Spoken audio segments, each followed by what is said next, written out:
And now on Whose Views, it's time for the headlines of 1985.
Welcome back to Whose Views, and are you ready for a trip back in time? Yes, indeed, it's Thursday, the 27th of February, 2025.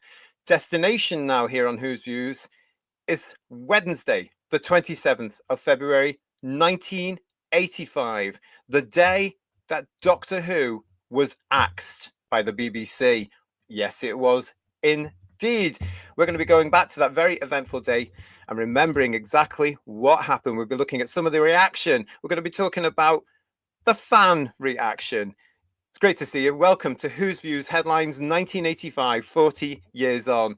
As ever, for a headline show, I am not alone. I've got Third Doctor Ian and I've got Paul reading something very, very appropriate there. What are you up to, mister? I'm just reading the Doctor Who annual. I'm trying to let people think I can actually read, really, but does it work, everybody? I'm not sure. Also joining us on this particular show, we've got George and giving us a really unique look at the world from down under back then. It's Michael. Guys, thank you very much for joining me for this very I'm very jealous of that annual there, Paul. I just lost some of my Doctor Who books thanks to mold in a humid climate. I saw that. And I'm accepting donations, everybody. Please send your donations to Whose Views. Yeah, bless him. Whose Views 1 at gmail.com. If you've got anything you want to send to Australia, or if you're in Australia and you can help Michael replenish his Doctor. Thanks. Honestly, it was a skip full of stuff that he sent us a picture of. Thanks to Galaxy 4, I was able to track down one of the David J. Howe 80s books. So thank you, Galaxy 4. 14 quid. I was very happy with that. So, you know, the search for missing books is on. Well done, I'll see if I can track you down one of these. I'm sure I'll get Philip Morris onto it. Thank you very much for everybody joining us in the chat. We've got an awful lot of you in the chat already. So thank you very much for doing this and being with us, because we are. I mean, Paul hates me saying this. It is again another anniversary. It's the one that is forgotten, though, isn't it, guys? But it is 40 years old this very day. But picture it, February 1985, the UK. It's a wee bit cold out there, I seem to remember. And just before the 27th of February, just a teeny weeny couple of weeks before, there was another incident involving this gentleman. This, of course, is the now infamous in Doctor Who signals, Michael Grade, the controller of BBC One back then, 1985. He joined the corporation in 1984, which was bad timing, because one of the first things he saw on the televisions in his office in 1984 was Warriors of the Deep. Well, having watched it to review it with lovely people, you know, there is an argument to say he had a point.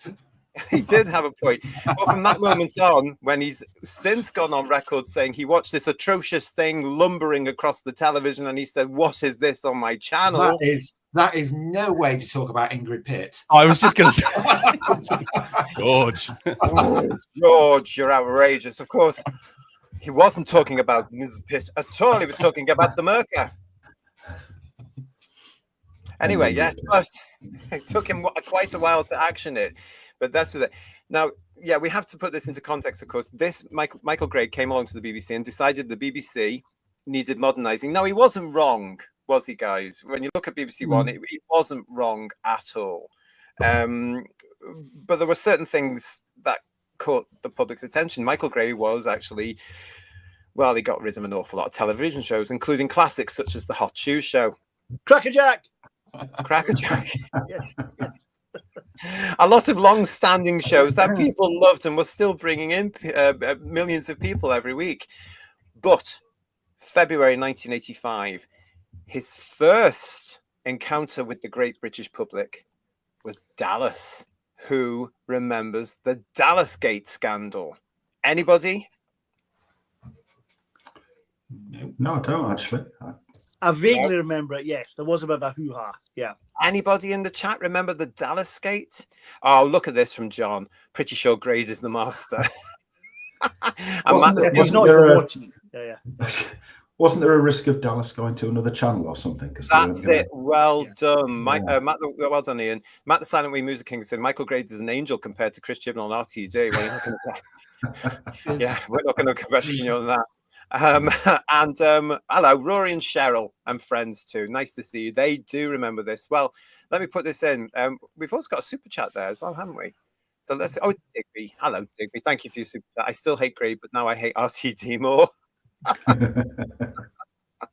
Paul Rose is also saying to us, I saw an interview with Grade and he said he hated Doctor Who, but to be fair, it looked pretty bad around that era. Paul's probably got a few things to say about that very soon. I have, yes. Rory and Cheryl saying Grade wanted to turn the BBC into ATV for Uncle Lou. Hello, Stephen Bellow. How are you? Nice to see you. Warriors of the Deep is better than all of Shooty. Yay! Can't argue with that. Yeah. We can't. Just the Murka alone is better than that, surely. I mean, having deliberately said shooty free, I can't really make a valid comment, but it's a pretty low bar, that, isn't it? Yes. Yeah. Well, let's have a look at this. Warriors of the Deep or Space Babies? Warriors of the Deep any day. Give me the DVD. Quite, I'm ready. I am. I remember. Well, let's go back to this. This was Dallasgate. Now, this was the beginning of February. And yeah, spot on, Ian, because what happened there is the BBC have been showing Dallas, the huge, big, glossy American soap for years. And do you remember there was Dallas and the Dynasty came along as well, didn't it, eventually? Yes. Yes. These two were massive shows, though, weren't they? Yeah, They were, Wasn't there Knots Landing as well? yeah, not as big. Because the Who Not Shot JR Landing. episode of Dallas was the most watched TV program in the world. Exactly. It was so famous, wasn't it, at the time? You know? Yes, and people were tuning in their millions every week on a Wednesday night, George, to BBC One to watch Dallas. Yeah, I mean, sidebar, that there is a carry-on story relating to it as well, but I'm sure that's for another time. It is for another time, yeah. Because don't worry, I've got to keep on track. I've got to keep on focused on this one. George, you've got a carry-on story for everything. This is fantastic. but look, they're all going off in that. Look at this now. I used to love Kenny Everett doing Sue Ellen.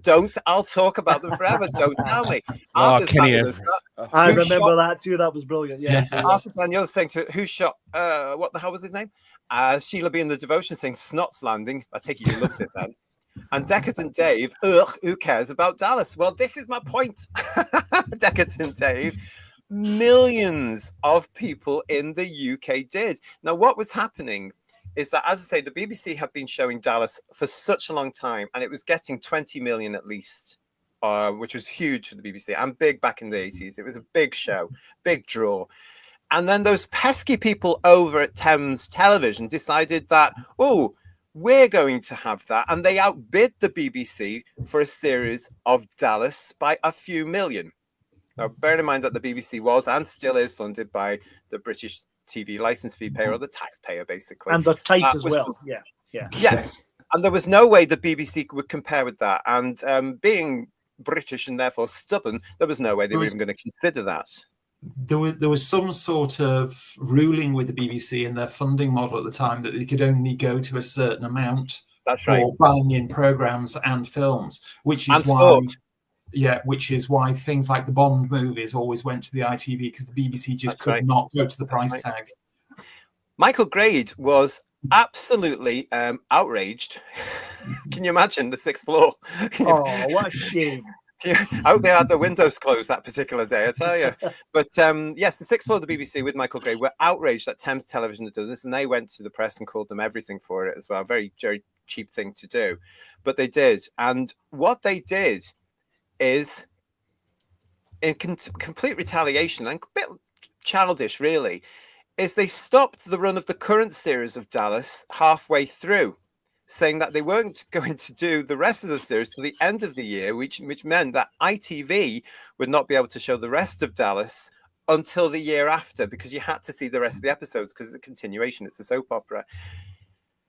So this caused the big first fuss. This is still February 1985, and the British public were up in arms. They were absolutely outraged to the point where the BBC climbed down. Look at this. The BBC said, okay, they relented. And that's what happened. Eventually, if I remember correctly, everything sort of sorted itself out, and the BBC and Thames negotiated, and Dallas returned to the BBC. Did Dallas fans make a record to get back? No. Just checking. Yes. But this is actually quite important, because this is the beginning of February, and the British public were up in arms. The British press were up in arms. At this particular time, what was on in our world in Doctor Who? Well, of course, it was the two Doctors with Colin Baker, Patrick Troughton, and as you can see there on the left hand, a Sontaran in goo. Can you see that? So that was what was being shown as part of season 22, if you remember, back in 1985. Again, a little bit of historical accuracy for those. What's not the accuracy? What's the word? Whatever. Context. Thank you, George. But you can tell it's live, can't you? But anyway, listen, what's going on here is... We'll pick it up in the edit. Yeah, so the context is, what was happening with the BBC here in February 40 years ago is it was going through a massive overhaul. We had a new logo, which we pay homage to here on Who's Views. The shows got rejigged. It had a bit of a new sort of modern stylistic look, didn't it, fellas? Do you remember? EastEnders, the BBC's first proper regular and big budget at the time, soap opera began 40 years ago last week. Yeah. Funny that, eh? Yeah, yes, isn't it? exactly. Yeah. So that does come up as part of all this as well. Terry Wogan was getting his own show 3 times a week. Now, brilliant, legendary broadcaster. You can't fault Terry. He was. But that's too much. Brilliant. Yeah. And eventually, I think it got to him, guys, because he was doing Monday, Wednesday, and Fridays. Do you remember? Yeah. It was a chat show at 7 o'clock. Standing set at the old TV theatre, God bless it. But it must have been big work. So much so, as you remember, he used to have a couple of weeks off and a guest presenter. It was still called Wogan. Yes, indeed, yeah. Yeah, it was like Blake. Joanna Lumley did it for a while. Do you remember? Joanna Lumley was a revelation on that show. She was brilliant when she stood there. Sue, I can't remember. I remember even Kenneth Williams here. He did it for a little while as well, didn't he? Yeah. His interview with Barbara Windsor was legendary. Yeah. They forgot the audience was there. They forgot people were watching it. Oh, yeah. But anyway, we had Wogan. As I mentioned, we've got EastEnders, which very quickly became a fair. It's actually celebrated its 40th anniversary last week, and that's going to continue through the week. Look, you can see the location for Silver Nemesis down there. Look. You can, look. Yeah, you can. Yeah. There it is. And how do we point that out to people who don't know the EastEnders? I'm pointing at my screen. I don't know where they're going. I know, yeah. that first big island. And that's pre-Google Maps as well, isn't it? So, that's the original EastEnders title sequence from episode 1. But that big island there, which is called the Isle of Dogs, that's where Silver Nemesis was filmed. Shortly after this, actually. Anyway, so that sets the picture. So the BBC was going through this big change. You know, everybody was sitting at home going, ooh, and ooh, are we going to like EastEnders? And do we like Wogan? And all this sort of stuff. The Two Doctors was on the air, as I say, every Saturday night on BBC One, 45-minute segments. And then the unthinkable happened, because out of the blue, where were you? I came home from school, guys. That's what was happening. And my mother said to me, oh, your Doctor Who show's coming off the air. To which I went, excuse me? Because this was the first time in living memory for what and for you guys that this had happened. And I was just like, what? Oh, yeah, they're cancelling your show. It's coming off the air. It's been in the news. And the first person, I don't know about you lot, but the first person I went to was Children's BBC. And this legend, John Craven's Newsround, reported that, yes, it was true. Doctor Who was being taken off the air. Anybody remember this? I do remember this very much so, because I was off that day when it happened, and I first saw it on CFAX First then saw it on the news at Explain 1. what CFAX is, Paul. It's teletext. It's like writing on the screen that tells you information. Yeah. Dear, oh dear. Very primitive. Yeah. I remember when. It does test us, doesn't it? It does test it. Oh, that's really great. Listen, thank you everybody in the chat for joining us. A lot of you in with us here to say hello, so that's great. Thank you very much. Dr. Legg says Tony Crosby. Yeah, I remember one particular newspaper. I haven't got it in this show, but one particular newspaper was saying, "Is Dr. Legg the new Doctor Who?" Because they were playing on this whole thing. But yeah, here was John Craven saying to me as a 15-year-old at that particular point, your show was coming off. Now, the big difference as the news started to break is actually what had happened earlier that day is that Michael Grade had actually axed the show. We've got this picture here of Michael in his office on the 6th floor back in the day. Look at that. Yeah. Is that him actually signing the death warrant? It could well be. It could well be. Now, what happened, guys, of course, was that there was a huge backlash to this, wasn't there? And isn't it strange how the story, by the time I got to it around about 4:30 or whatever it was, after school, they had decided to rest the show. Yeah. And that was starting to come across, isn't it? But they actually did axe it. They were going to finish it at the end of Revelation of the Daleks, and that was it. Do you remember? The backlash they got from this was huge. They weren't expecting this at all, were they, really? You know? No, they weren't. It was a complete surprise to them, wasn't it? I know there was some shenanigans behind the scenes which helped that, but there was a public outcry, wasn't there? I can't remember what stage Bill Cotton got involved, but it was quite quick, wasn't it? I think because the following day, the press. You were very close there. You were very close. That's terrible. Nothing like a piss conference, is there? I haven't had a drink either. They got hold of it, and obviously the next day it was in all the papers. But he got involved. I just got to write a piss release. Was this the popular press? Depends on what day of the week it was. Yeah, the lobby press, definitely. Yeah. My memory of finding out about it was seeing a newspaper headline which specifically said the show had been axed, which I assume was the following day. I've got so whether stuff went to press before things were amended, or were the press over sensationalizing at that point? Well, we'll have a look, because they were correct. The show had been axed on that Wednesday, February the 27th. Well, that's when it was announced. Let me just go through to the guys here. Legion of James saying, if my memory serves me correctly, it was John Craven who I heard it from. So you were there at exactly the same time as me, mate. Isn't this wonderful? You know, that was about tea time, about 5 o'clock-ish, wasn't it? And something like that. John Craven was on, wasn't it? Yeah. And we were all like that. And it was the last item. Do you remember? It was the last item on John Craven's news round.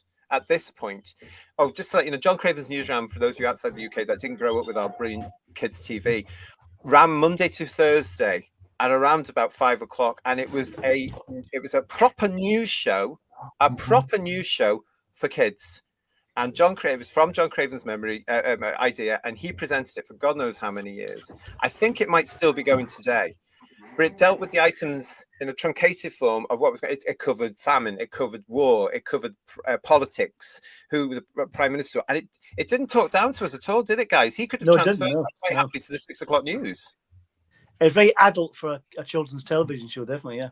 Yeah, it was produced by BBC News for children's television. So Sydney Rough Diamond, hello, sir. CFAX was the proto-internet.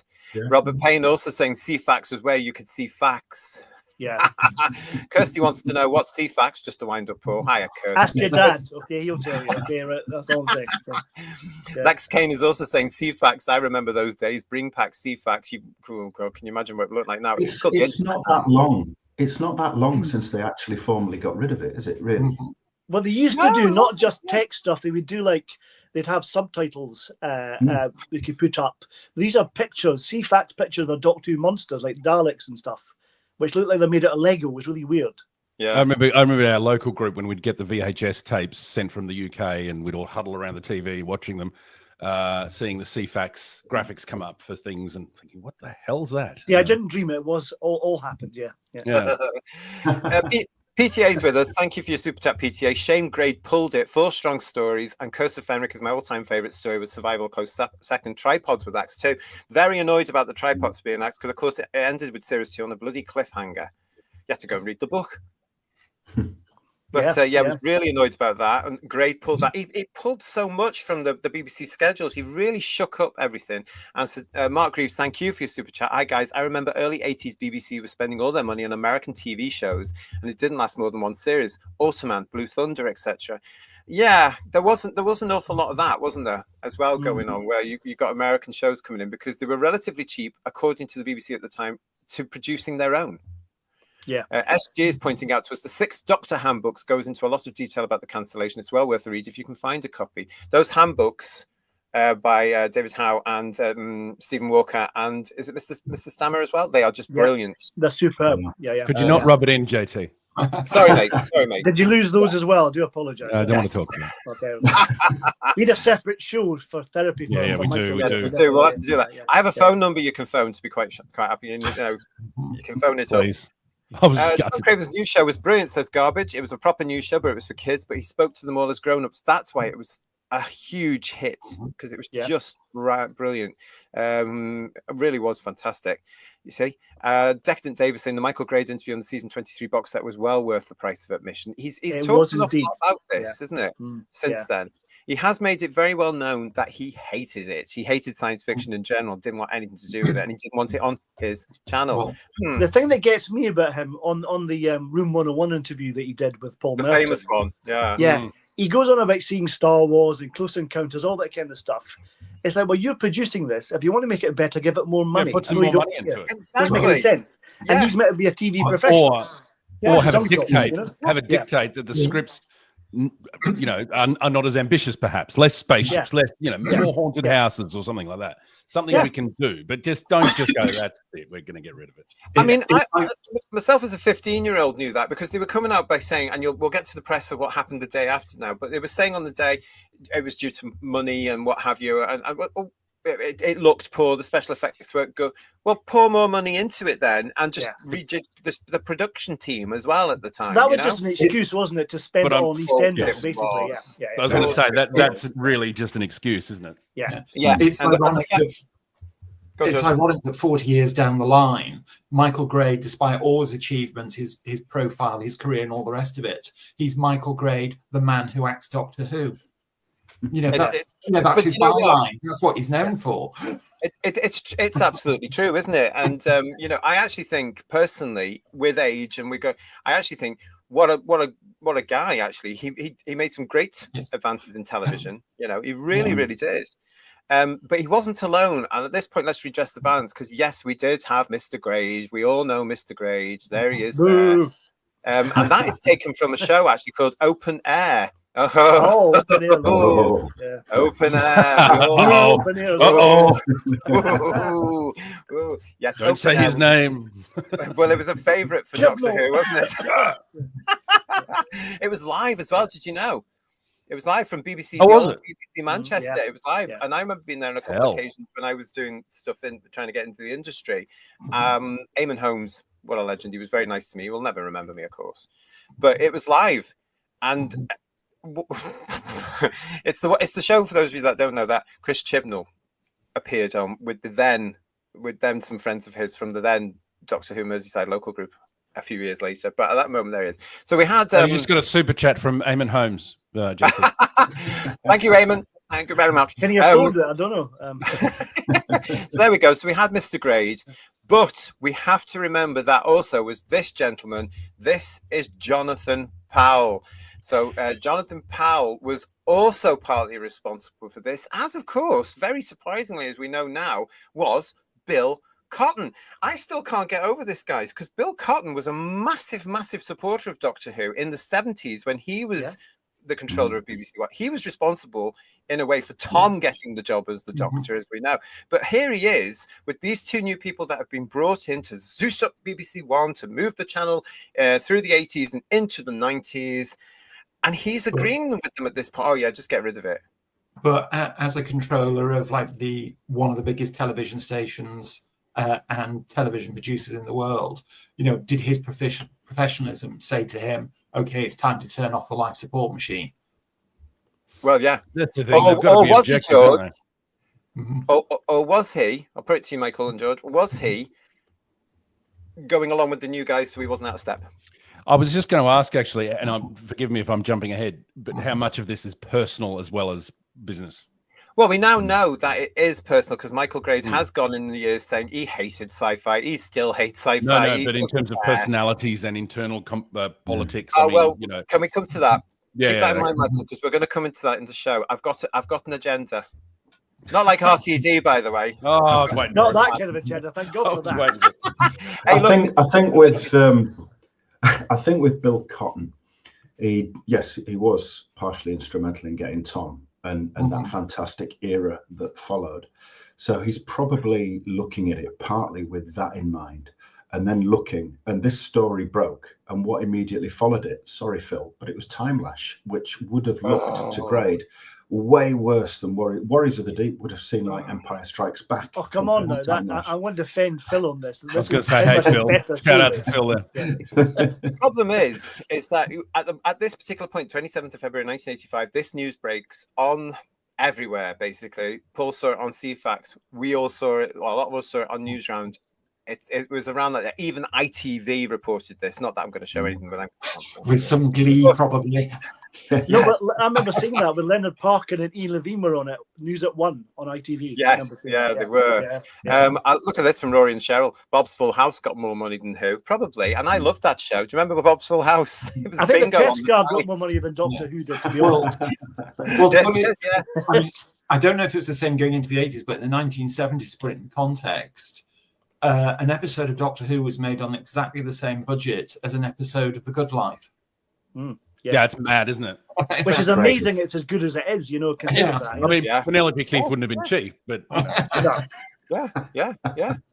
Lots of you in the chat with us. Thank you very much. Keep giving us your memories of all this. It's great to see you all here. And it did, if memory says, it did make the Australian media as well. I can remember it being on the news, I was a bit too young to sort of get what was going on. And the trouble with and if I'm conspicuously quiet in the conversation is because we didn't find out until really 18 months later, because there was no internet.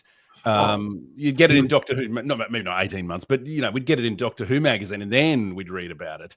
Michael, you were too busy watching Pertwee reruns. Well, this is the thing, and I know I go on about that. Didn't care. But I know I go on about that. Well, hey, at least I've still got at least you've got your collection. No, but in all seriousness, George, I do wonder, because I didn't notice this as much really until later, until I started reading about it in the magazine. And I wonder, because they swiftly went from current episodes through to repeats, as a kid, we weren't, I wasn't as cognizant of what was happening as it was happening. Obviously, I became more aware down the track. So we had a significant lag that we wouldn't these days, obviously, because of the internet. But yeah, it's interesting. We've got Sadeko24 saying to us here, I thought the news broke on episode 2 of the Two Doctors, hence why the 6th Doctor cyaniding shock eye looked like it was making grades points about the violence. It did break on episode 2. I'm sure it did, didn't it? February the 27th.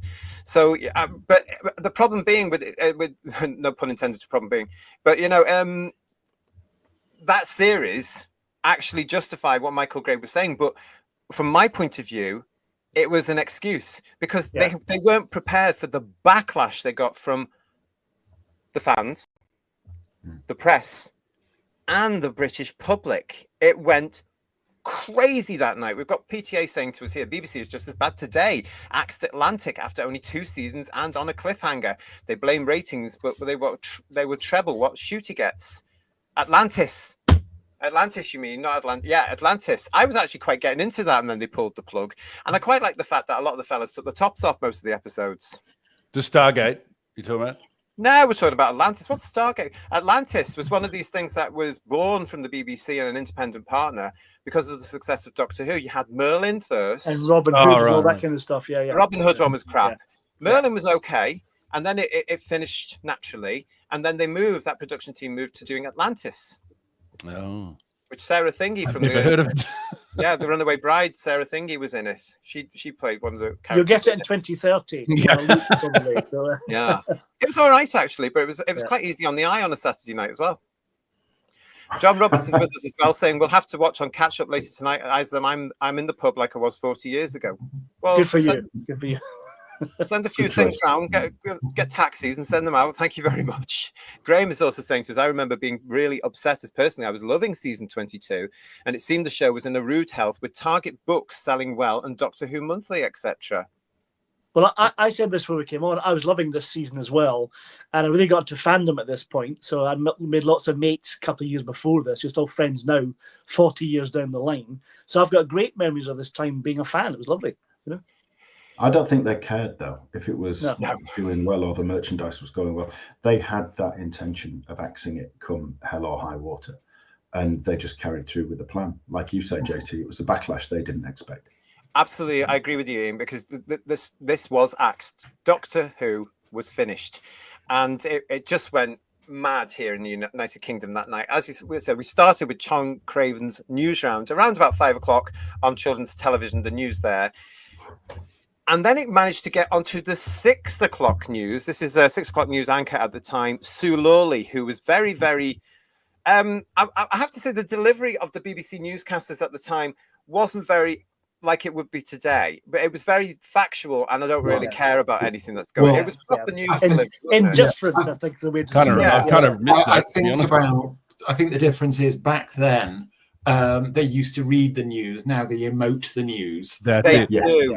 And they make it more about them. I can't stand the BBC and ITV news because there's a couple of lead presenters there who are it's their show. So the news at 10, this is my show. No, it's not. It's the news at 10, and you've just built on decades of better presenters than you. Same with the BBC. I miss the, like you say, George, I miss the news readers. Same here in Australia, having a bit of poker face.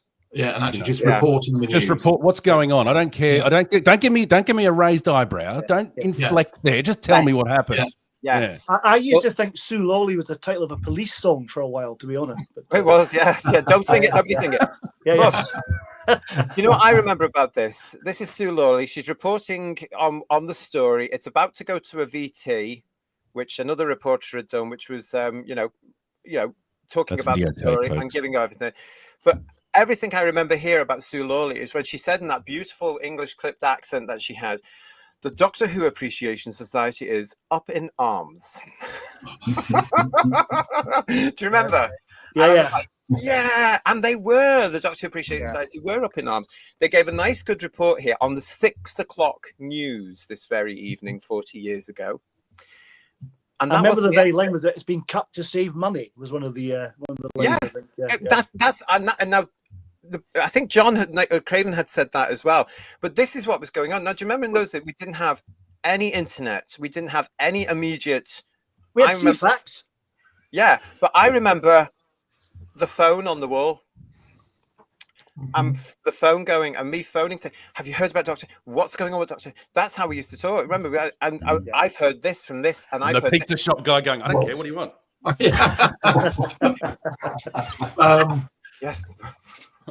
It's interesting that the principal reason was to save money. I remember a few years prior to this, during Tom's reign, the BBC ran an advertising campaign because I think largely of inflation, budgets were shrinking and they were trying to do more with less.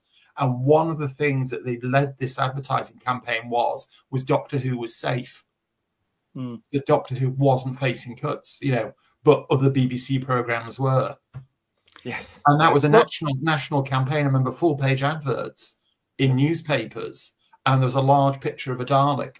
And the tagline, I've got it somewhere. The tagline was something like "Doctor Who will not be exterminated by the license fee."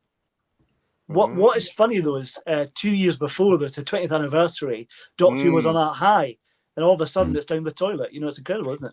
Well, this is what hit us more. This is why it was a real shock, because Doctor Who had been huge on the BBC and in the United Kingdom in 1983.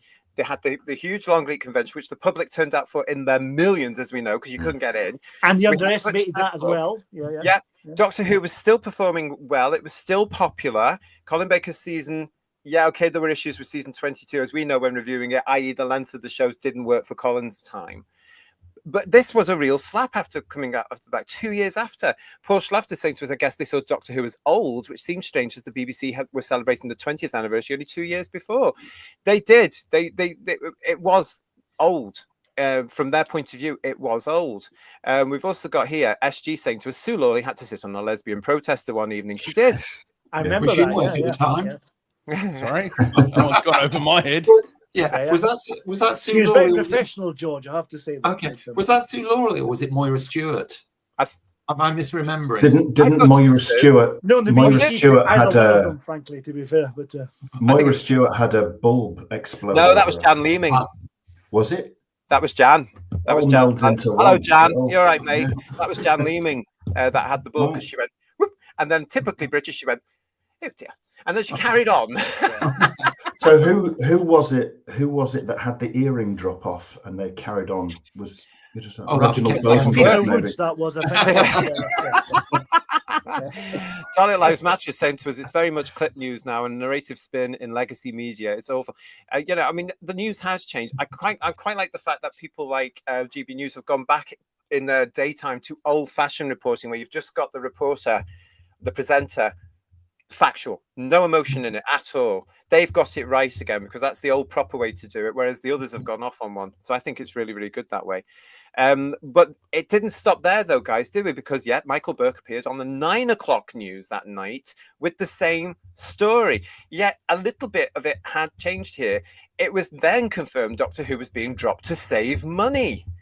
And at this point as well, the TARDIS would be off screens for 18 months. So this was because of the backlash that was coming through the day. What can we hear? No. It's very interesting, isn't it? So they've gone from waking up on Wednesday and going to work, these guys on the 6th floor. We're going to tell them that Doctor Who's gone, and we're going to get to that story in a minute. To by the end of at 10 o'clock, after the 9 o'clock news, it was just being rested. Isn't it strange, everybody? Back track. Let's have a look at what the reaction to this news was the day after show, because we're in shock. You can hear the fans starting to come together now. There was letter writings. We'd heard rumors of letter, like we all knew the address from Swap Shop and Saturday Superstore. We all knew where we had to go. Blue Peter, we had to go to Wood Lane, London, W1A, 4AA. It's their own fault for spending years advertising their blooming address, wasn't it, really? Because we all know where to go. So letters were starting to be, children were writing pictures, all sorts were going to be happening.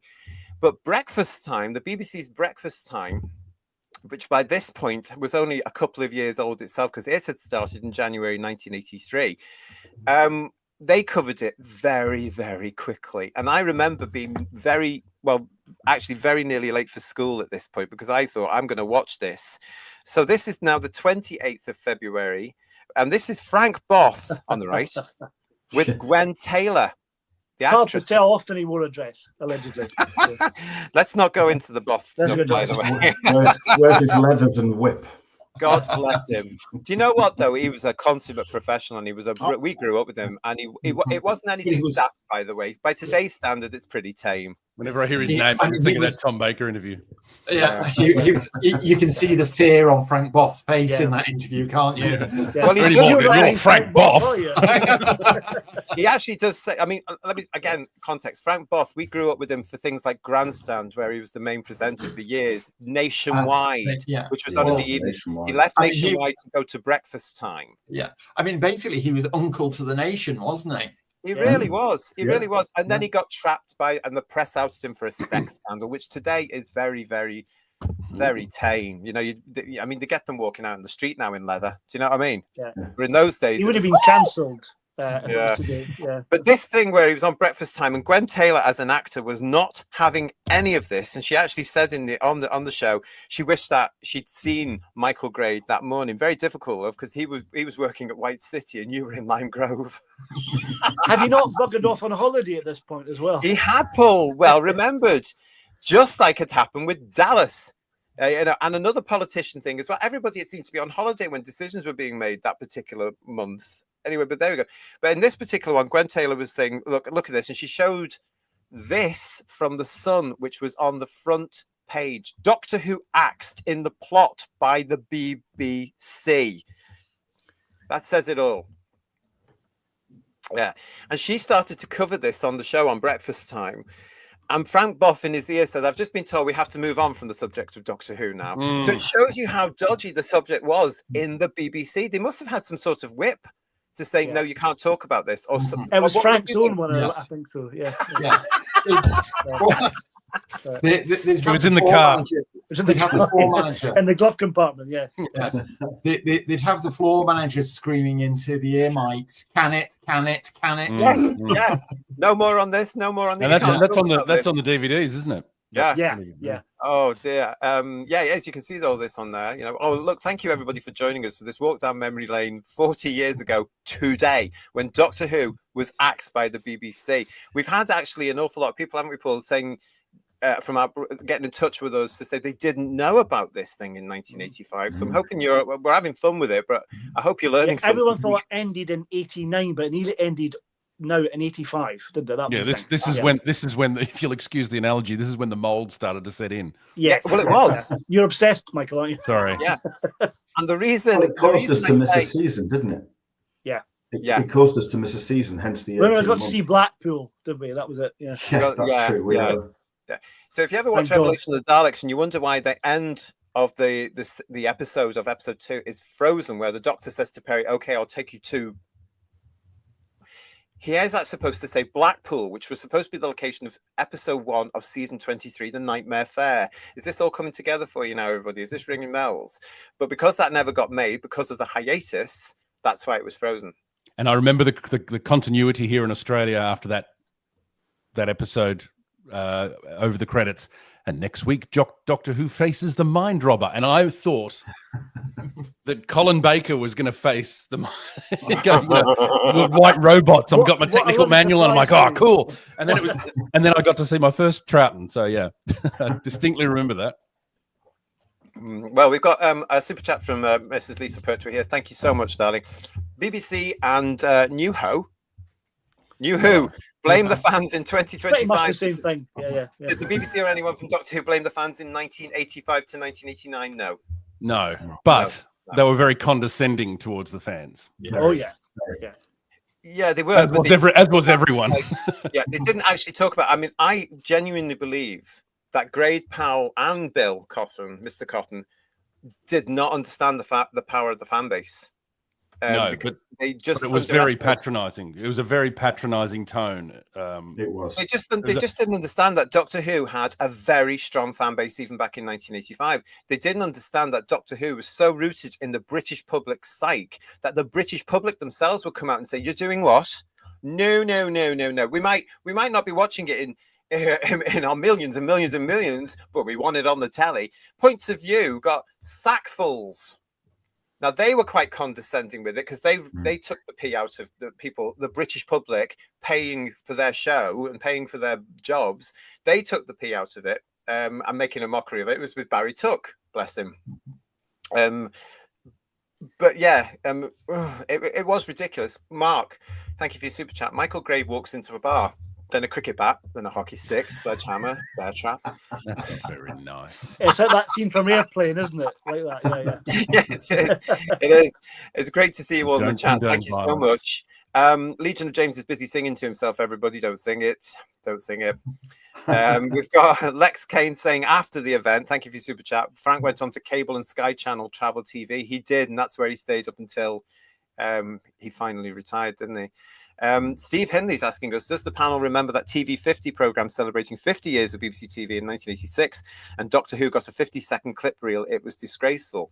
Yeah, I remember a fantastic clip from Quatermass at that point as well. The fantastic creature in the kind of the big metal dome thing they had. It was fantastic. Quatermass 2. Yeah. Quatermass 2, yeah. Really nice. Yeah. But I remember that show and being really annoyed with the fact that it was there. Blink and you missed the thing. 26 years worth to celebrate there of good ratings, solid ratings, really. When you look at it, good stuff. It was, and 26 years. That's the other reason I reckon, guys, that they got onto this. Oh, it's 26 years old. Get rid. Do you know what I mean? Yeah. Because it didn't suit their brand new sparkly BBC. Just putting it out there, everybody. Sadeko24 is saying to us, I think the fans did help ruin the show in the 80s. They kept demanding more continuity, strong stories that were not appealing to casual or new viewers. Possibly not all the fans. We're going to come to talk about the fans in a second. And Bill Lowry saying to us, the elites failed to understand the popularity of the show. Paul they Rose, never did, though, did they? They never, they never understood merchandise. But I think the difference in the past was they accepted it. That, you know, okay, I don't understand it, but that is one popular show, so we'll leave it alone. Yeah.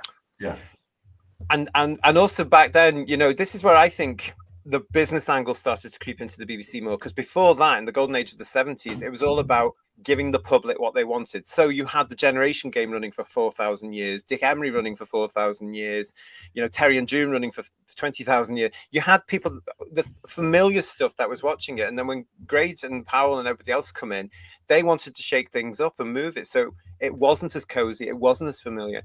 I do sort of get that, but I don't think the BBC's ever been same since, because it's all been about ratings. It's all been about not much quality, because now the things that get celebrity quiz shows or whatever it is, do you know what I mean? But even that's on the turn now. As the BBC lost Saturday night, didn't they? Because all the regions started showing the same programs at the same time. Yes. Remember, they used to have like Lost in Space shown in one region and Batman in another, but then they had Buck Rogers and 18 being shown at the same time. What a lineup! All together. Because around this time, the BBC were losing viewers in significant numbers to ITV. So it was probably a response to that too. And I also remember, even though it was still a few years into the future, there were rumblings about a fourth TV channel being launched as well. Yes, yeah. Well, there were always discussions of BBC Three, wasn't there? I remember hearing that back in the 80s. BBC Three, could they afford BBC Three? There was big discussions about it. But also, I mean, what I suppose Channel eventually 4 became Channel 4 in the early 80s, there were talks of ITV2 as well. Yeah. Well, yeah.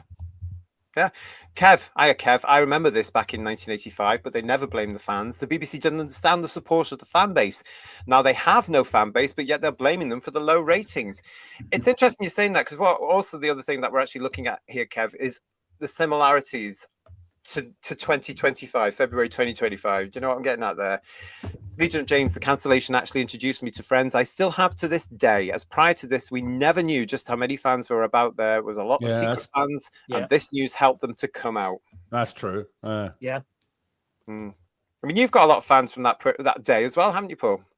Yeah, I have. I mean, certainly. I mean, I got into fandom local groups in the early 80s, 1980, in fact.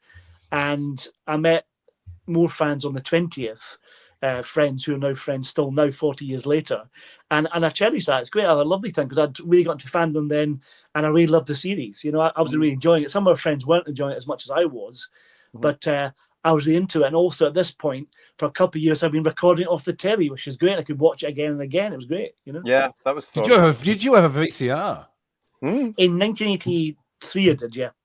Wow, you must be rich. No, it was you could rent them from the television shop. You could rent them, Michael. Yeah. My old man used to bring one home from. He was an educator and brought one home from the college he worked at every so often. So you mean he nicked it? No. He borrowed it. He was a media teacher. But yeah, that was the closest I got for a while. Yeah. No, over here we had Rumbelows. And you could go to Rumbelows, and because we were a lot of people were still renting the tellies, but I mean, a lot of people still had black and white back in 1985. Yeah. But you could rent then, and we had a Ferguson Video Star. Everybody, is that the top loading one? Top loader. Yeah, the top. Yeah, with the piano keys. They're like Transformers, don't they? It was fabulous. What a design! Mine was I wish I still had it. Beautiful 80s design there. Well, fantastic big keys on the front as well, didn't they? Yeah. Yeah. And they line up. For play and record. They had a bizarre function, they had audio dub on the front of it. You could dub things if you wanted to, bizarrely. Do you remember when you did? I learned very quickly that if you did play and record, you missed part of the titles for Doctor Who at the beginning because it took a little while. So what I used to do is to play and record and pause. Do it earlier. Yeah. And then as soon as it started, and now on BBC One, Doctor. Yeah.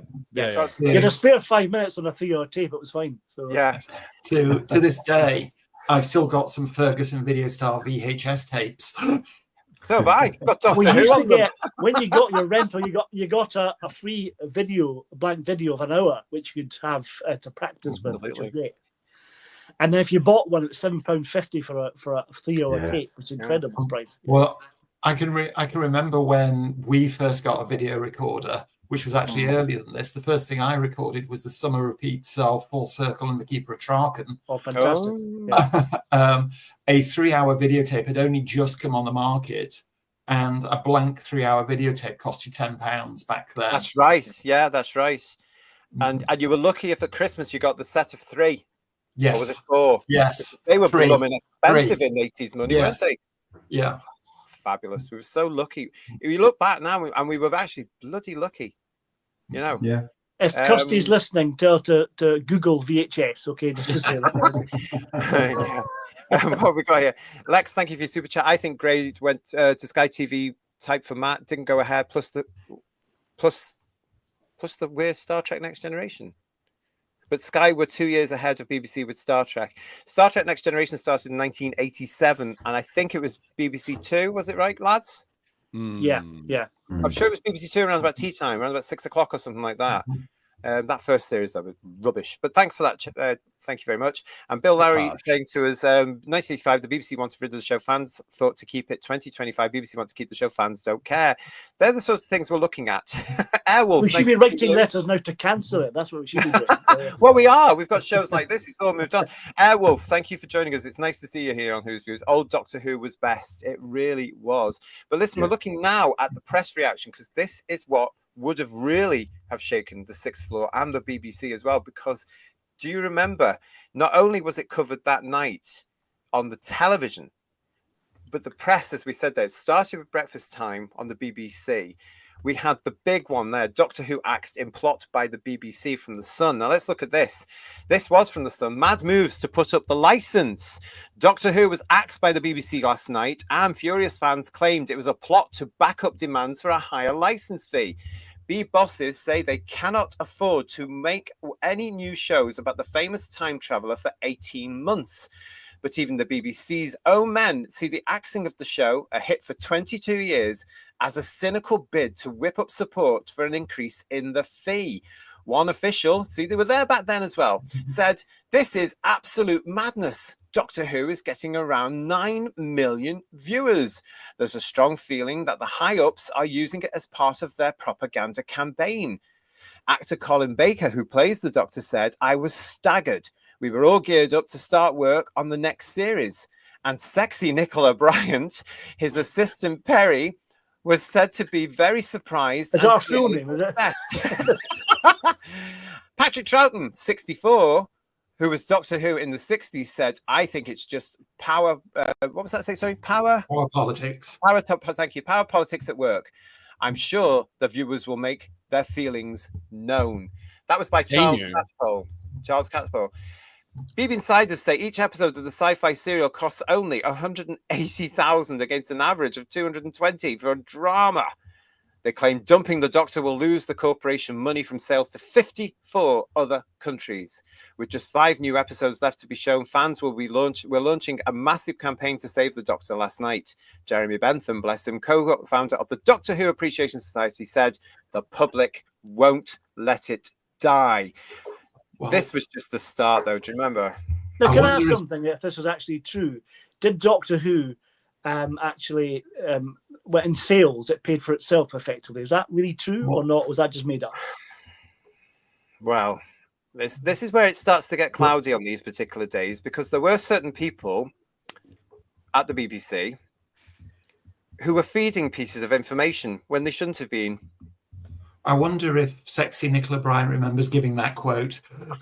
He's phone and ask her. Nicola, Ian. That's our full Sunday name, obviously. Yeah. Well, let's look out for this as well, because honestly, what a big day. I remember going to get a lot of, in fact, I think I got every single paper going that day. And this is the day I was late for school by 30 minutes because I went to the newsagents, which was the other way.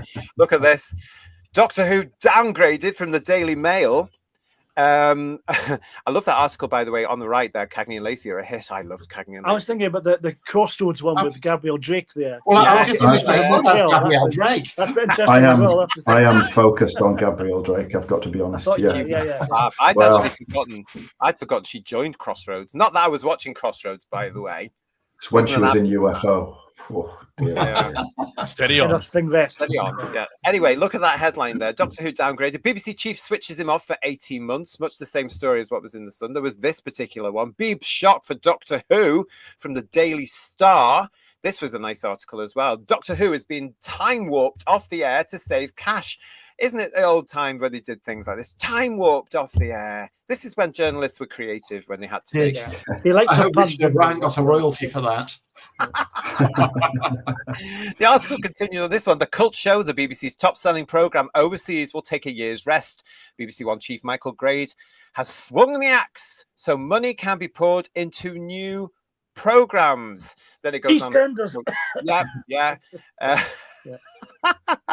This one's got a quote from David Saunders of Britain's Doctor Who Appreciation Society at the Edge, who pledged, "We will do everything in our power to try to make Mr. Grade change his mind." Again, look at this one. This was from the Daily Mirror. Michael, thank you for sending me a cleaner. He's talking about his stuff warping. This particular one that in my collection did as well, but this particular one was nice and clean. Doctor Who fails to make the grade. Do you see what they did there? Doctor Who is being dropped by the hard-up BBC for the first time in 22 years. It has decided that Doctor Who's adventures are too expensive to produce. BBC One controller Michael Grade has ordered the series, which stars Colin Baker, to be suspended for at least 18 months. Doctor Who fans have launched a campaign to try to persuade Mr. Grade to change his mind. The series has been seen on television at least every 9 months over the past 22 years and regularly attracts nearly 8 million viewers. A BBC spokesman said, "We intend to make a lot of new drama this year and cannot afford to do that and produce Doctor Who. The Doctor is being rested but will be back next year. The last episode will go out on March the 30th. Within hours of Mr. Grade's decision, some of the programme's 110 million fans worldwide in 54 countries where it is shown have begun the campaign. An army of fans began mustering letters of complaints about the series being rested. One fan said, "If public opinion can change the BBC's mind over Dallas, then we hope we can do the same." London record producer Mr. Ian Levine, a lifetime fan and member of the British Doctor Who fan club, said, "Doctor Who is more than just a TV programme. For 22 years, it has been a way of life. We are calling on all fans to write to Michael Grade to urge him to change his mind." A spokesman for the British branch of the Doctor Who Appreciation Society, I didn't realise there were others abroad, to be quite honest, which has over 3,500 members, said, "This news has been a great shock to us. We will be meeting to discuss exactly what we can do to help save one of the country's favourite programmes." And a spokesman for the Doctor Who fan club added, "We want all our members to write to Mr. Grade. At present, 30,000 letters have already been sent. We have got to save this programme, and we are calling on members of the public to help us." And actually, they did. Do you remember? Yeah. Colin Baker and sexy Nicola Bryant got paid for this because they signed a contract, didn't they? So they still got paid for the missing. They got paid for the 18 months. Yes. We now know, of course, that a lot of the stories have been produced. We had the Nightmare Fair by Philip, wasn't it? Graham Williams. Yeah. Oh, was it Graham? So there was some not inconsiderable write-off costs involved in doing this, and yet the whole point. But the whole point of it was to save money. Yeah, because actually, George, we're still in February, right? The new series was to go into production in March, and they had the first one, which allegedly was the Nightmare Fair, ready to go in Blackpool for filming with a director. It was it Sarah? Was it Sarah? Matthew Robinson, I think. Yeah. Right, and then we also had the Robert Holmes one, which was to be set, typical JNT, to be set in Singapore with the Master and the Rani and the Autons. We had the Return of Still, written by Phil Martin. With the Ace Warriors, yeah. At this point, I assume Colin Baker and sexy Nicola Bryant would have signed their contracts for the next season. It was all everybody had directors, writers to be paid, everyone. They were legally obliged to be paid for them then. Everybody had to be paid. This, as you say, this was a very costly. Why they just didn't let season 23 go into production, and then because this is where it all falls down. The BBC, it was being dropped to save money. No, it didn't. No, it didn't. Everyone was paid. If it was to save money, surely the way to do that was to produce the next season and then rest it. Yeah. So this is where we start to look at now of the personal implications, of course, of what was going on behind the scenes and who was doing what, etc. Yeah, I don't know if it was just journalist spin, but that last article, what I found interesting was they specifically said is to be rested for at least 18 months. There's an inference there. Yeah. And that's what got around on that particular day, on the night before. Doctor Who was going to be rested for 18 months. It would be back September 1986, as we all worked out. But the public did get behind it. From the fans' point of view, bearing in mind there was no internet back then as well. We were all doing things by phoning people and relying on the Doctor Who Appreciation Society Celestial Toymaker. At this point, I also want to say as well, Doctor Who Monthly, which of course, like it is today, was behind this news, didn't say anything for months. Didn't acknowledge this for months. Again, which is why I wasn't as cognizant as I probably would have been had it not been for I was in the Doctor Who International fan club, a little club out of Canberra at the time. And that was when I was starting to become aware that there were other people who liked the show for a start. But it was a very, very slow filtration down here. Well, it would have been. And I think this is why a lot of people have got in touch with us since we announced this show on Sunday saying, what was this about? Because they were probably relying on Doctor Who Monthly back then. And it didn't say anything at all. Let's just go quickly and see everybody in the chat. Austin Wood saying to us, the hiatus nearly gave Sutek a heart attack. He wasn't sure he'd ever reach Godhead and be able to get off the TARDIS. Ooh, that's all right. Dalek I was gutted it was cancelled, as I quite like Colin's take and was getting better as the Doctor. Then I was thrilled it came back, but horrified on Sylvester's take. Then he got better later on too. It was a roller coaster, the late 80s. Paul Schlefter saying in an alternative universe, we would have had the original season 23 and possibly no Sylvester McCoy as the 7th Doctor. You're right, because had season 23 gone ahead, there was no way Colin would have departed. Well, he said he wanted longer than Tom Baker, didn't he? That came back to bite him on the Babuki, didn't it? Yeah. Do you remember when he said that? I was delighted because we were just getting over the 3 years of Davison, which went like that. And there's Colin coming along saying, I'm going to do it more than Tom Baker. And I just remember going, yeah. I'm surprised it wasn't cancelled after season 24, though, to be fair. But again, it must have been, I reckon it was, again, the fact that it was in production. Yeah. 20 I don't know. It's all down to money back in the 80s, isn't it? I mean, the fact that they were saying it was being dropped to save money, you now look at it and go, that was just wrong. It was just an excuse. By the time of that cancellation, though, by the time we got to 1985, in 1983 at Longleat, they were going around canvassing people about what they would like to see released on video, weren't they? Yes. And then by 84, 85, we'd started getting Revenge of the Cybermen and Brain of Morbius horrendously cut down, but it was released. And that was generating revenue, and those sales went off the charts, didn't they? They didn't. They needed a bank loan to buy them, though, Ian, didn't you? But they still sold, didn't they? That's the thing. They still sold. Yeah, I remember actually, Revenge of the Cybermen was the biggest selling BBC videotape ever. But you know, George, you're absolutely right. But it set a precedent because what was I mean, that was part of a trial for the VHSs. Remember, you had that Faulty Towers, a kids one, which I think was What's With Mother.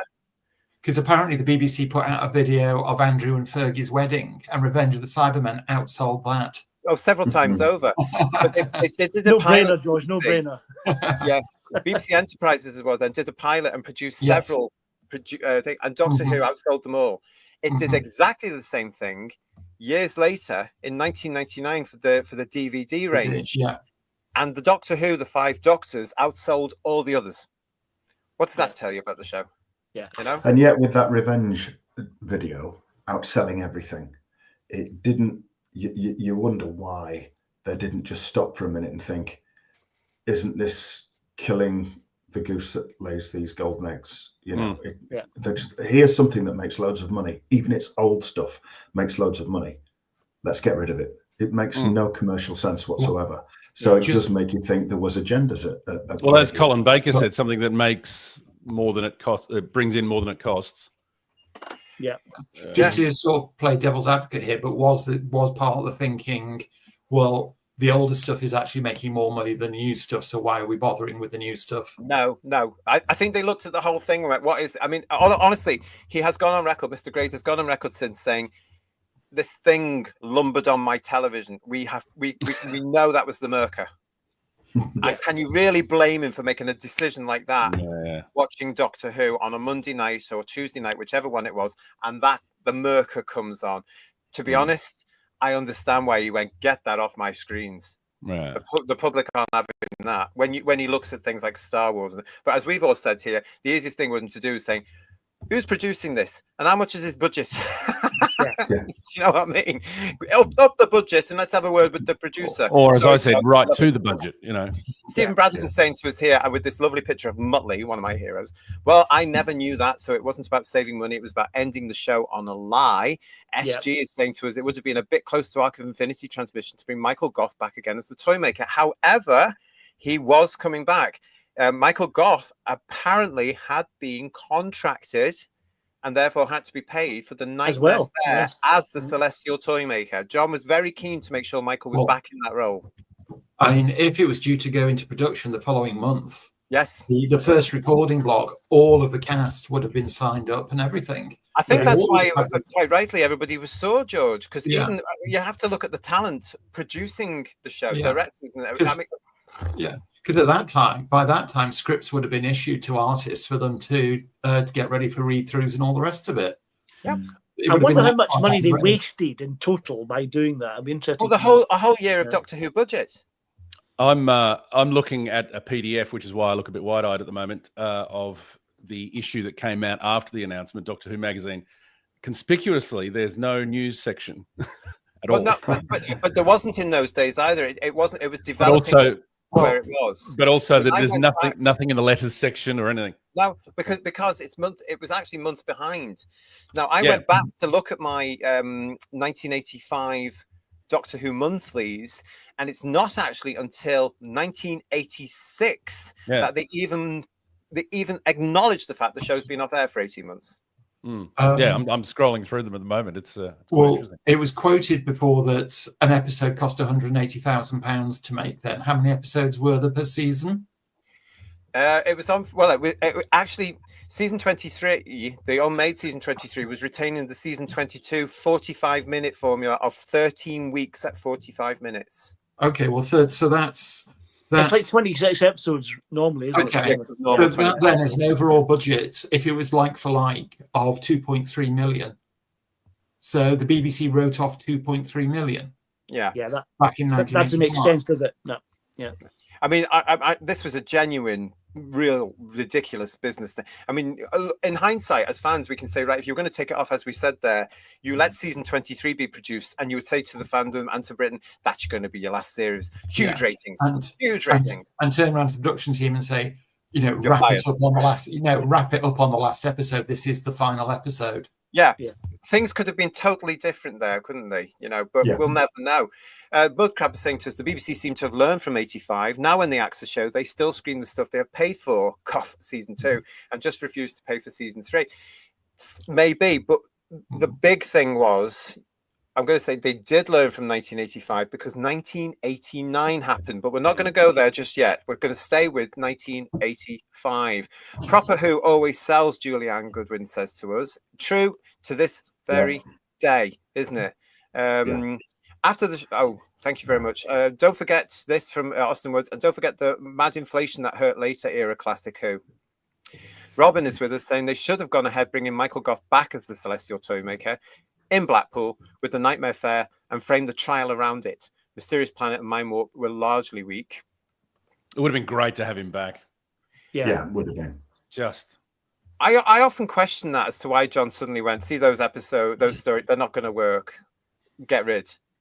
And then they went with Trial of the Time Lord, which seems to be a bizarre idea, theme to hang it on when it's on trial with the BBC as it was. Exactly. And it's really weird. Yeah. Paul Richards saying to us, after the hiatus, it knocked a few million off the ratings. Similar happened to poor Peter Capaldi, being taken off a year apart from a Christmas special.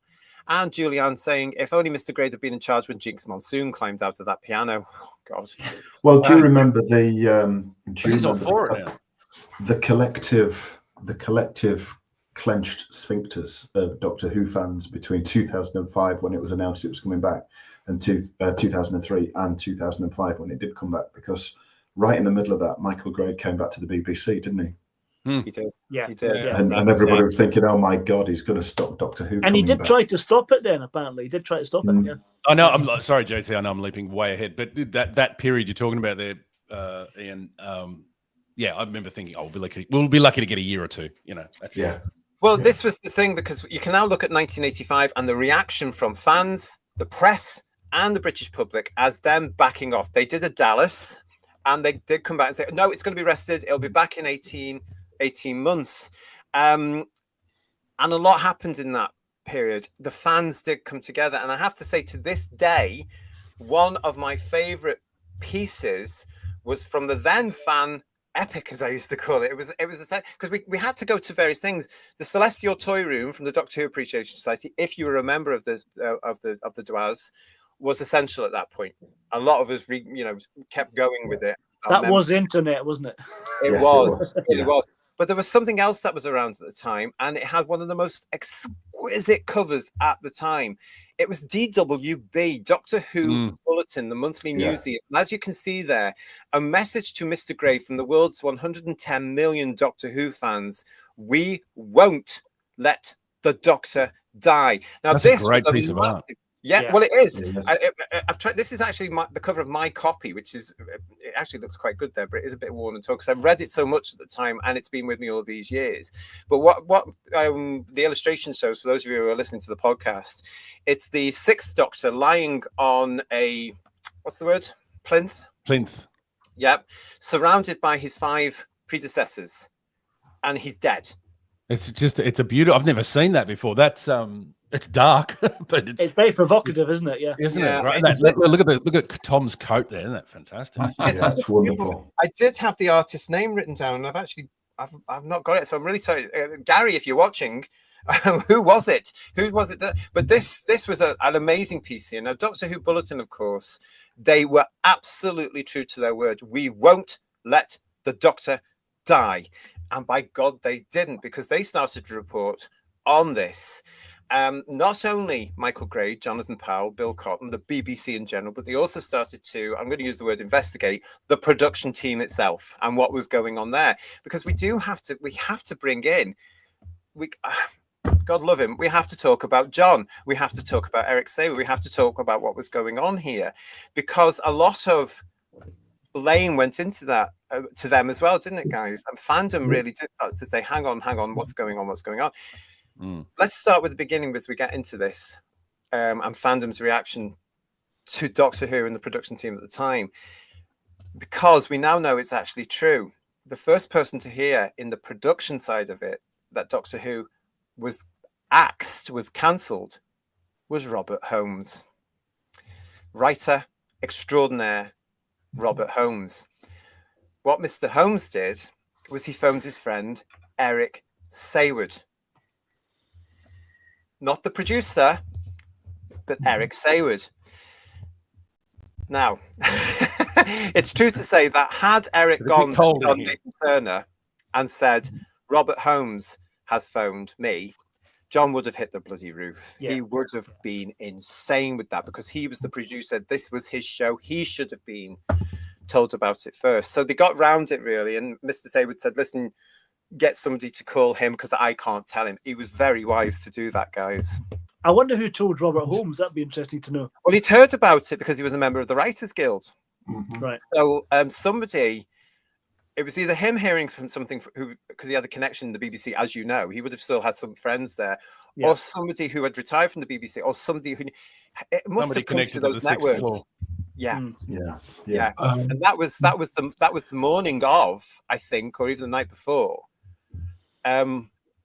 of the news from the 6th floor. I can just see him with his pipe sitting there on the phone and getting all the goss. And, you know. He probably enjoyed it as well. Puts the phone down to Derek, so dials another number. Yeah. Hello, sorry, you never guess what. The WhatsApp group of its day. Yeah. We've got Sadeko saying to us here, the John Nathan Turner Saywood partnership gave us some of the best and worst Doctor Who, often in the same season. You're right. Absolutely right. Nathan Turner and Saywood fell out over how to end the trial. I think this was the... It started wobbling around. That was the straw that broke the camel's back. You've just remember Starburst. Yeah, I was going to say, you just stood remember because 100 years ago I used to buy Starburst magazine, and I remember there was an interview with Eric Saywood where he just tore John Nathan Turner to shreds. I mean, ripped him to pieces. Yeah. Is that around this time? Does this? No, this is actually in '86. That's in '86. After he left. Okay. Yeah. But this is the real start. Now we know from what. Gosh, listen. I knew John towards the end of his life, and I liked John, but it was at a time he was so distant from Doctor Who. I knew a man who had so many regrets over Doctor Who. So I don't know the man that Mr. Lee knew, or Mr. Levine knew, or Peter Davison knew, or Colin knew. I knew a man towards the end of his life who was so, I mean, he would say heartbreaking things like, I should have done this, and I shouldn't have said that to such a person, and I shouldn't have let this happen, and it was all I shouldn't have. You know. So from my point of view, talking about this, I know he looked back on a lot of this. I shouldn't have done this, and I shouldn't have done that. You can feel it in that BBV documentary where he's in the cafe in Brighton. I mean, that's hard to watch. Well, it is because that was him. He was broken over this. I think what's very telling about John Nathan Turner as a person is, I mean, it's legendary how he and Tom didn't quite hit it off back in the day, but. You know, with some water under the bridge and a decade or so down the line, they became very good friends. The problem we've got now with John is, of course, he's not here to talk for himself, and there's a lot of cloudiness around it, which is why I'm always sort of like, oh my goodness. Yeah. But I did know a different John. Yeah. To what everybody else knew, and you know, as I say, all I heard, George, was I shouldn't have done. Or I regret. I mean, regret after regret after regret after regret. And myself and a couple of friends that knew him at this point were just like, "Shut up! You did some really good things as well. Stop looking at the things that." The biggest one. Oh, I shouldn't have put Colin in that outfit. I shouldn't. Oh, well, you can go along with that. Yeah, but you did get on with this. You know, and as somebody who grew up absolutely loving Doctor Who, the decisions he made, the creative decisions he made, were just so out of step for me that it alienated me from the program. I don't hold that personally against him. I'm not being judgmental about him, but the decisions he made were, I just looked at the TV screen and said, this is not Doctor Who anymore. What the hell are you doing? Well, that was it. I mean, I can understand that because we're in the same situation today. You know, we really are. Legion of James, there was a huge problem surrounding Doctor Who in the mid to late 80s. The people around the PBC in positions of power just didn't take it seriously at all, viewing it as old, tired, and irrelevant. And as Mr. Grade has come out since saying, he didn't like science fiction and he didn't want it on his channel. Therefore, you know, it wasn't very good representation of your audience, was it? Because there was a hell of a lot of people who like sci-fi in the UK. I think to defend Jane T, I was going to say he didn't want to leave earlier than he did, and he kept getting forced to stay. Yeah, he wanted to go at the end of season 19, maybe 20, and go after the 5 Doctors there about then, and then someone could have taken over, but he couldn't get away, could he? That's the thing. The employment structure of the staff producer was working against him. If he was a freelancer, like now, he could just say, "Look, you know, I'm done. Thank you very much, and good night." But being you've got to produce this, or you'll lose your job. It's partly true from my experience, if I may say. I mean, he was very happy to stay there for the initial, definitely for Davison and into Colin. He was very happy. But I think the issue is probably he stayed too long. That was probably the issue, and he got a bit complacent with some of the things. That's the problem. Totally, and I think he probably got exhausted. Yeah. One thing I know: if Nathan Turner had still been here today, he would be bloody on this show. That'd be amazing, wouldn't it? He would love these shows. I can guarantee he would love chain these smoking shows. As he went. Yeah. Well, he probably wouldn't. He probably wouldn't. But yeah, he would be on these shows and he'd be saying it as it is, calmly in that way he had, but he would be loving these things and the interaction and being able to give his side of stories and so on, his memory. He's, remember, I mean, yeah, I mean, in defense of him, one thing I will say is that, again, this is probably the wrong time frame, but I remember being home one day, switching on the TV, and there was one of those daytime chat show things which John Nathan Turner was appearing on and being questioned by the audience. Yeah, Open Air, was it? Open Air. Yeah. Live on air, he was absolutely eviscerated. It's a couple of years later, after Time in the Rani, 1987. Yeah. Even though, I mean, I'm still standing by what I just said. I didn't like what he did with Doctor Who. It killed it for me. I sat there and thought, that is just cruel. How, you know, your duty of care. And that was the show. Care should prevent you from doing that. That was the show that Chris Chibnall was in. And they I mean, it destroyed John, that particular one. You know, but here he is in 1985. Now, we also know now from what we heard is that Jonathan Powell didn't like John Nathan Turner as well. There was definitely personal things going on here. That's what I was alluding to earlier. Paul Schlafter is saying to us, it's so sad JNT passed away so young. He's not able to defend himself against things people have said. Farsight is saying JNT wouldn't have made the mess RTD has. Well, he didn't. He didn't. He didn't make that mess. Can I just say, JT, sorry? No, just again referring to that interview and other interviews with JNT, there is a humility about JNT, or was a humility about him that you don't see often in the modern world.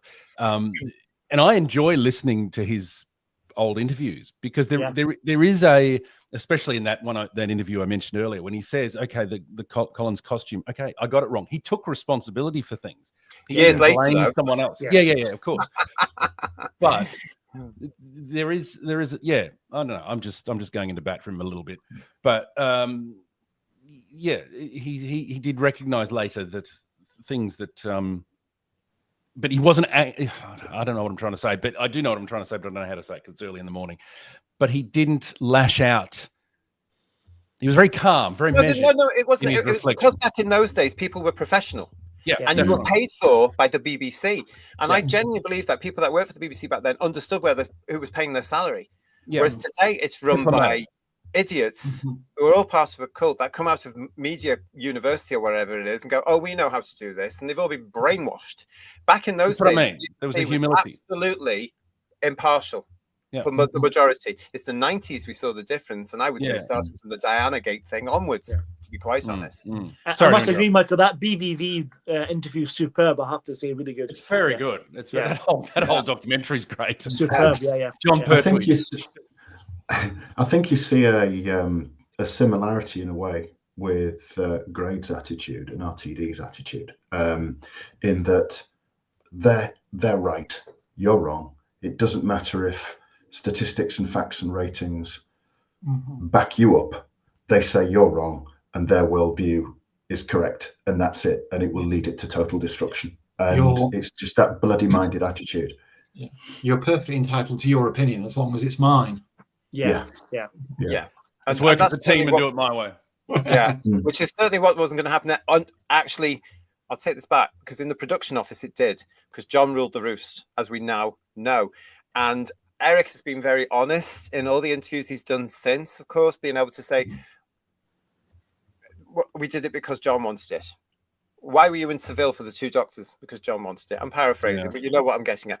Why was it originally New Orleans? Because John wanted it. That was true. And that's one of the regrets I remember Nathan Turner having, with the fact that I shouldn't have done it. But anyway, we're here in 1985, there was this going on.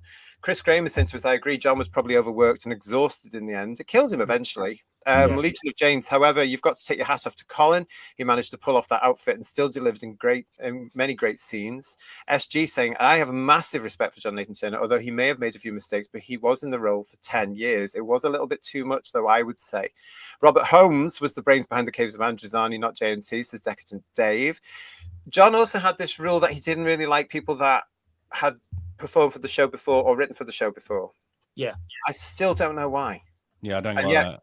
I think he felt threatened by their experience. That's the problem, I think. Was that some sort of insecurity manifesting itself? No idea. I could understand that more if JNT was a writer himself, in the same way, again, sorry, I keep referring to it or comparing it to the modern day, but you know, you look, like we've said many times, you look at the better stories of that first RTD run. I mean, they're all crap now, but you look at the better stories of that first run. Pretty much all the good stories were not written by RTD, and some of the ones, Rob Sherman, just never came back.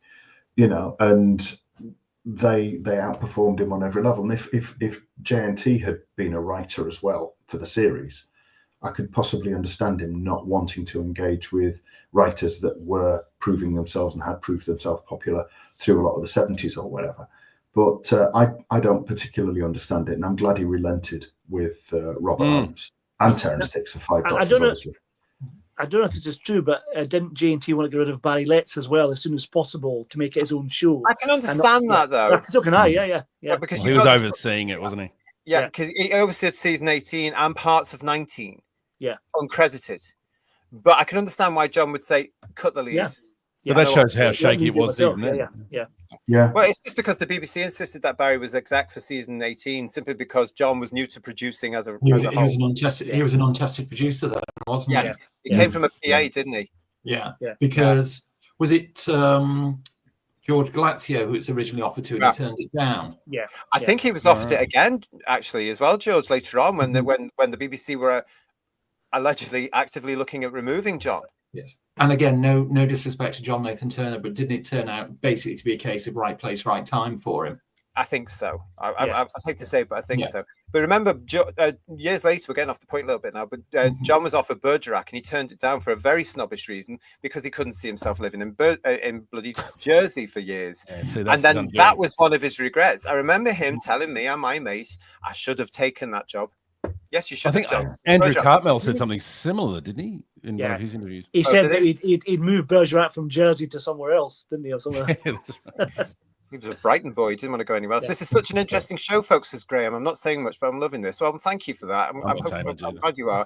And well, he had to rule. He was in charge of McGrath. Well, but that's the point. He was the manager, the management. He was the producer. So, yeah, there is. I mean, yeah.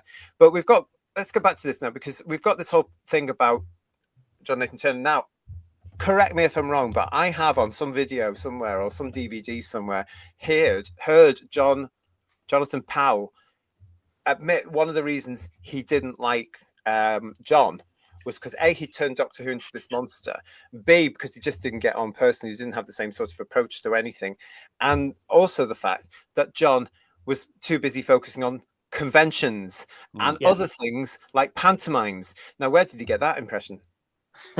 I think it's on the Trial of a Time Lord extras, if anyone. Yeah, Trials and Tribulations documentary. I think it's on that which one. Is excellent. Yeah. Superb, and can I also just shout out, when I was talking about humility, Colin Baker's humility there, because he was treated like shit. Yeah, he was. Well, he was. Not at this particular point. That's nice. No, but I just wanted to point that out, because he was very, not that long afterwards, very, continuing to do years tapes, all that. He could have just said, bugger this show. Well, again, I'm completely indifferent to Colin Baker as a doctor, but there was one time, I'm not going to go into it now, I ended up spending the day sat next to him. We were chatting away, and he told me about what happened at that time. Yeah. And I just sat there and thought, God in heaven, you got such a raw deal. He did. And we all know it. We all know. How did how did you manage to get out of bed every morning after something like that happening to you? And happening so publicly? Well, the thing is, I know we're jumping ahead a little bit. There's a Saturday Superstore in '86, and he'd been fired at that point, and he goes on Saturday Superstore to publicise the rest of the season 23. Consummate professional. And he'd been fired at that point, and that shows true professionalism, definitely. Yeah, absolutely does. At this point, though, I mean, I totally agree, but at this point in 1985, I want to get to this now, because you're actually leading me into something else now. So I want to come back to John, to stay there, because I want to come back to John, but you've mentioned Colin, so let me get to this point now. With the fans, we've started to look at it there, but what happened with the fans is that there was that record that we all know that came about. Okay, this record. Which one's that? Can you? I don't know. What was it called? Well, we know about the Doctor in Distress record. It was produced by various people who I am not going to name now, because I'm not getting into it. No. But this came out. It was covered by Good Morning Britain on TVAM. It was the only people there. Were the only people that went there, apart from some journalists from the press. And Colin was filmed. He was interviewed by the reporter from TVAM, our breakfast station on ITV in 1985, finding its feet again at this point. It was popular. It was beating Breakfast Time, by the way. That's because Anyway, Roland Rat was on it. That's why. Roland Rat. However, no, hang on. What happened in this particular story was Colin was interviewed, and the reporter said to him, "What message would you like to give to the BBC?" And Colin laughed, and he looked into camera and said, "You know, it makes sense." Now, allegedly, it was that got to the attention of the sixth floor at the BBC, and that's when, allegedly, a decision was made because he wasn't towing the party line. Now, we don't know if it's true. It's a theory. I've heard this put out there several times over the last 40 years. I watched that particular moment on TVM. I've got it on a videotape. It was there, but wouldn't that be ridiculous if that was the catalyst for them saying, ease off in the next one as well? We don't know. We don't know. Nobody's ever gone back to that particular point. But going back to the fans, that was part of the reaction. That was part of the reaction. Yeah. But DWB was investigating, and this was actually a very interesting source of reading and information that was coming through DWB at this particular point for months. Actually, I remember looking at this thinking, oh my goodness, what's happening? And what was being reported there was what was happening in the production office, what was going on with John.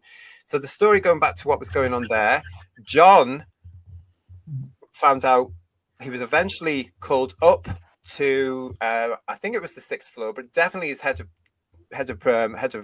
department, who was Jonathan Powell, who said, yes, you're coming off the air, deal with it. I'm paraphrasing, but that's what was happening there. And apparently, it's probably as blunt as that, I'd imagine. Yeah. Oh yeah. Well, as I say, Powell didn't seem to like Mr. Nathan Turner. Anyway, the story goes, as Eric recounts it, is that Nathan Turner came back to the production office in absolute shock and disbelief. They've pulled us. We're coming off the air. We're coming off the air. It's true. Because John would always say for years later, but how a member of the Writers Guild and a fan who'd phoned him to tell him the news knew before me, I'll never fathom. Was that Evil Annie that phoned them, was it?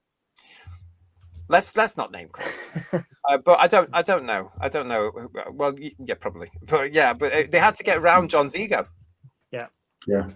They had to get around John's ego. So when he meets eventually with Jonathan Powell and it's all confirmed, it probably didn't placate his ego at all. He was probably even more livid, you know. As far as Robert Holmes knowing first, if it was through the Writers Guild, would the Writers Guild have contacted him out of sheer professionalism and said, that Doctor Who script you've just written, it's not going to be produced, but you'll get paid for it? And that's how he found out. I've no idea. Maybe it could be. I don't know. I don't think any of us got down to the bottom. I might be wrong, but I certainly don't know. I didn't find anything with, you know. It's an interesting theory, though, John. Yeah. The pantomiming of the program by JNT was what was really sunk the ship, says Paul Rose. It looked cheap. They could have done more with the budget by better costuming and lighting. I think we're all talking about time lash there again. I mean, it was so bad timing. That time lash came right more or less after this news, and it did look cheap. It actually justified the sixth floor's decision of saying, get that off the air. If it had been the standard of Revelation that followed it, maybe not. Craig Dunlop, I didn't like the JNT era at all. He got rid of all the good writers and gave all of his doctors ridiculous costumes to wear with question mark motifs, etc. I can never treat Colin Baker's Doctor seriously. Kev is saying to us, Kev Gresham, the Davidson era with JNT was a great balance. Maybe it would have worked better for him if Peter had done a couple more seasons. I'm actually... can you imagine what would have happened if Davison had been there? This cancellation was going to happen. This axing was going to happen. Yeah, Yeah, and even though Davison was the golden boy of the BBC, I think he got out at just the right time personally. But Peter knows television. Yeah. I've always said that. I've always admired Peter Davison's understanding. Why isn't he producing stuff as well? He would be brilliant because he knows, or he knew, television. Yeah. Go on, George. I was going to say, if Peter Davison was still the incumbent Doctor at the time, all that would have happened was he would have just gone off and done another sitcom somewhere. Yeah, because he was, as he is today, in demand. He's still working, so he would. Yeah. I think Peter would have. So I hate to think what would have happened if he'd been there, if he'd stayed another year. I don't think it would have. It was the Merker in a Davison episode that Grade noticed, and that's when he said, in his head, "I'm having that." That's rubbish. They did claim, though, wasn't it, that a lot of violence was involved. And again, it was another excuse because the Doctor had been violent in the past. But Eric Sawer's influence of violence was quite huge, though, wasn't it, to be fair? Yeah. I think with violence, though, Doctor Who's violence has always, like it's been said many times, has always been fantastical, hasn't it? You can't really replicate laser guns and things in a school playground. But you'd had, with Attack of the Cybermen, that series, you'd had crushed hands and blood. And Loved then in Two Doctors, though, the big problem was that you had Shockeye with a knife and the Doctor getting slashed on the leg. Oh, the Doctor killing him with cyanide and stuff like that. Well, killing him with cyanide, yeah, getting all the cyanide in a school playground. Then, probably not now, but then from the science department, probably. Maybe it's my colonial. The knife. But the whole thing with the knife and the slashing and the Doctor clearly having a cut leg and blood and everything else. I mean, that, knife crime can be easily replicated, and that was probably playing into Grade's hands as well. And Mary Whitehouse probably. Oh, cow. I remember as a kid not being shocked by that at all. Like it, I don't know. It didn't bother me personally, but then I loved it. I thought the violence. I was pushing 17, 18 then. It didn't bother me anyway. Yeah, well, can I just say thank you to Lex for this super chat. Do you remember Saturday Superstore's phone call from the Master in 1986? It was actually 1984. Yeah, it was brilliant. Yeah. It was 1984, Lex. It was for the launch of the Twin Dilemma with Colin. Nicola was there as well, of course. The Master, Anthony Ainley, phones in. God bless Anthony, he was in character in 1984. In 1985, we're going to come to Saturday Superstore in a minute, but in 1985, in January, that was when Colin and Nicola appeared with the beautiful Mary Tam and Jackie Pierce. Yeah. If you remember, to publicise Attack of the Cybermen with Sarah Green, who we're going to come to in a second. We've got this, John. He did push Nicola into doing Panto, which was not the best thing to do. He absolutely did. He absolutely did. Shocking. But this would have got to the BBC high-ups as well. And Theodore Benton, fabulous as always, big cheers, Who's Views. Thank you, Theodore. Peter Davison took Troughton's advice to get out of 3 years seriously, says Decadent Dave. Yeah, and I think he was actually quite right. Mudcrab is saying to us, Hans Zimmer seems to have taken part in Doctor in Distress. I think the less said about that, the better. Well, where is he now? It did race all the way up to 159 in the hit parade, didn't it? That much than I expected. Hans Zimmer's touring, so let's hope we get a rendition. I really want to see that. Take your copy and get signed. That'd be a good thing, wouldn't it? I've got one of his Hans Zimmer live How CDs. dare you? Absolutely brilliant. I'd love to see that. Kester Jonas and Colin is a great Doctor. He just landed during the wrong era, in my opinion. That's fair blue. And we're looking at it through rose-tinted glasses, really, says poor Rose. They are great to watch now, but the quality started slipping from the later Tom era to the end. We had high-quality science fiction everywhere. Schempmeister, Peter had always had work, and he didn't need Doctor Who. Colin needed Doctor Who. He hadn't been in a lead role for many years. One main reason for the cancellation was the violence at SG.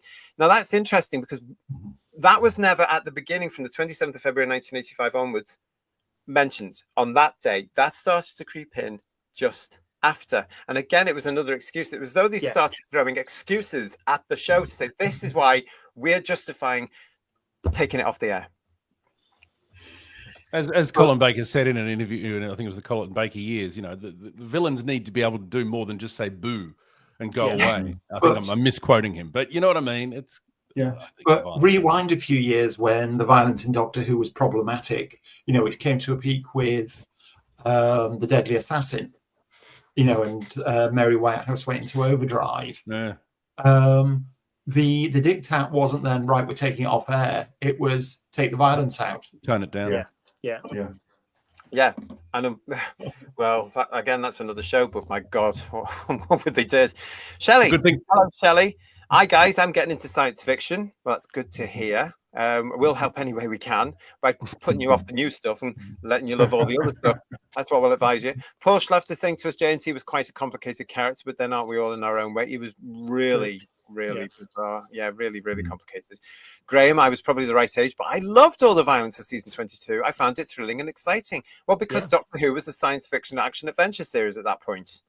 That's what it was. And I'm sure the high-ups, when they started to back up and say, it's only going to be off, because don't forget, they didn't come back with any advice for the year after. No, that's it. Yeah. So I think at the time, because they were so shocked, they didn't realize any of this at all. Because there wasn't any really difference in the program at all, was there? From 22 to 23, was there really? There's a bit of a tonal shift. but not much. There's still a lot of violence in it, you know. Yeah, we've got Plymouth Who with us. Hello, Plymouth Who. As much as we criticised JNT, he was never embarrassed. He was never embarrassed by what the show was. Unlike RTD, who seems to fear presenting the show in its true form and hides all the things that make it Doctor Who. And Bedweir's with us, guys. Hi, Bedweir. I wasn't there until the end of the decade, but didn't the violence reflect the era? Varos and the Video Nasties, for instance. I could also name Robin of Sherwood and the A-Team on ITV. But with the A-Team, no one died. They just got up again, didn't they? So. No, but in Robin of Sherwood, they blooming well did. And Doctor Who was up against, season 22 was up against a lot of Robin of Sherwood at that point, depending which ITV area you're in. Do you remember? Yeah, I think it was. I think Bedweir's got a point. It was definitely indicative of the age. There was a lot of increased violence on TV, and that's especially around that time slot. Yeah, and that's maybe it. Again, in Australia, we got a mixed bag of American and British, and I think that's why the violence didn't bother me as a kid, because everything else was much worse. Thanks very much for joining us here on Who's Views. Headlines 1985, 40 years ago this very night, February the 27th, we were all stunned because Doctor Who had just been axed, and then a few short hours the BBC backpedaled on that to say no, we're just resting it now because we don't have the money to produce it. Austin Woods is saying too much violence, too much pantomime, too many quarries, too many corridors. Never. Doc Martin is saying to us, I remember that the ratings were strong at the time and the show was regularly in the top 10. Absolutely. It really was. Deccan Davis saying Eric Saywood made Who edgier and I loved it. What else we got here? Raymond Williams. Grade was always going to try to get rid of Doctor Who. He hated Doctor Who. Season 22 had good ratings, so it wasn't the low viewing figures. No, it wasn't. It was just the fact they didn't like it and it didn't suit their Attack the Sun in part 1 got about 9 million, didn't it? And then something like that. About 7.5 for the average of the rest of the season. It was quite good. Yeah. So where are we up to? Oh, yes. So the fan overload was going on there. Doctor Who Bulletin and Celestial Toy Room for fans became the real news go places really to find out what was going on, because as I say, Doctor Who Monthly didn't look at this and didn't mention the show's hiatus for at least a year. You can tell there that they were very sort of maybe tentative about rocking the boat by even back then, but there was an awful lot that still carried on. We had this Grade, Why the Doctor Had to Go, from Wednesday, the 6th of March, 1985. This is where Michael Grade, the new BBC One controller, created a storm of protest in Britain and America with his decision to take Doctor Who off the air for 18 months. And this is basically where he said, while on holiday on the Alps, by the way, everybody, because that's where he was, really, it was one of these things that they've made the story out of him basically saying, a load of what we've already talked about a lot, and they've made a big column bit about this. You know, it carries on with this in the Wednesday, 6th of March edition of Daily Mail. Here are some actual people writing in, because that's what we used to do. I was amazed to read that BBC One controller Michael Grade plans to axe the next Doctor Who series. Doctor Who is the only home-produced science fiction program shown by the BBC, as well as being an immensely popular program with all ages. Is Mr. Grade planning some sort of blackmail? Does he think that by cutting back popular programs, he will force the license money up? He's already failed with the Dallas fiasco. Perhaps he'll realise the British public won't be pushed around. Who is the BBC run for anyway? And that was from Susan Flower, who was then in Cheshire in Buckinghamshire. And from Bicester, Oxford, Colin Wilson said, not only is Doctor Who one of the most popular drama programmes, it also earns the BBC considerable sums overseas, this is a fan, because it exports it to more than 50 countries. Is this yet another Michael Grade decision designed to upset viewers following the Dallas proposals? The BBC should go ahead with their original plans to screen Doctor Who, and if they wish to save money, they ought to sack Mr. Grade. Ooh, heavy stuff there. But that was just two out of millions of letters that the press and the BBC themselves were getting. It carried on. The BBC actually did sort of cover this a couple of more times as part of the new glitzy look on BBC One. We mentioned earlier that Terry Wogan, the legend that was Terry Wogan, a wonderful broadcaster, had his own chat show at 7 o'clock on BBC One. The point I would like to say that's the slot that is now taken by the One Show. But Terry's show was on Mondays, Wednesdays, and Fridays every week, all year round. What a huge contract he got there, guys. Remember, he was getting paid a lot of money. He was still doing his breakfast radio show simultaneously. Yeah, he was on a lot of things. It was a lot of work. But on this particular date, Mr. Wogan, the legend, was joined by David Banks as the cyber controller on the 1st of March 1985 for this very brief skit where, as you can see, that picture of Terry there is exactly what Terry was like, wasn't he? He was just it's just beautiful picture of Terry there. That's where but yeah, this is where David Banks, the cyber controller, comes on, saying that the cyber race were now on the hunt for Mr. Michael Gray because he would make an excellent Cyberman. Yeah, I was quite sad then, and as I am now, and I had a video recorder, a videotape ready to record any little snippets from TV programs at this point. I was the same. It was so I recorded this, and I just missed the beginning of it, but I got it just in time. You know? I was the same. I've got it because mine was permanently on, playing, record, and pause all the time in case something came on.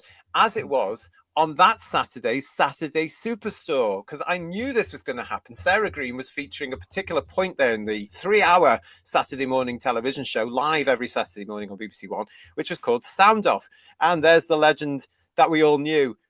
Saturday Superstore, BBC Television, London, W12 8QT. So this is Saturday morning, the 9th of March, 1985, with Sarah, who had been in Attack of the Cybermen. And Saturday Superstore, as well as Blue Peter, had thousands of letters from Doctor Who fans of all ages, I would assume, writing in to say what's going on.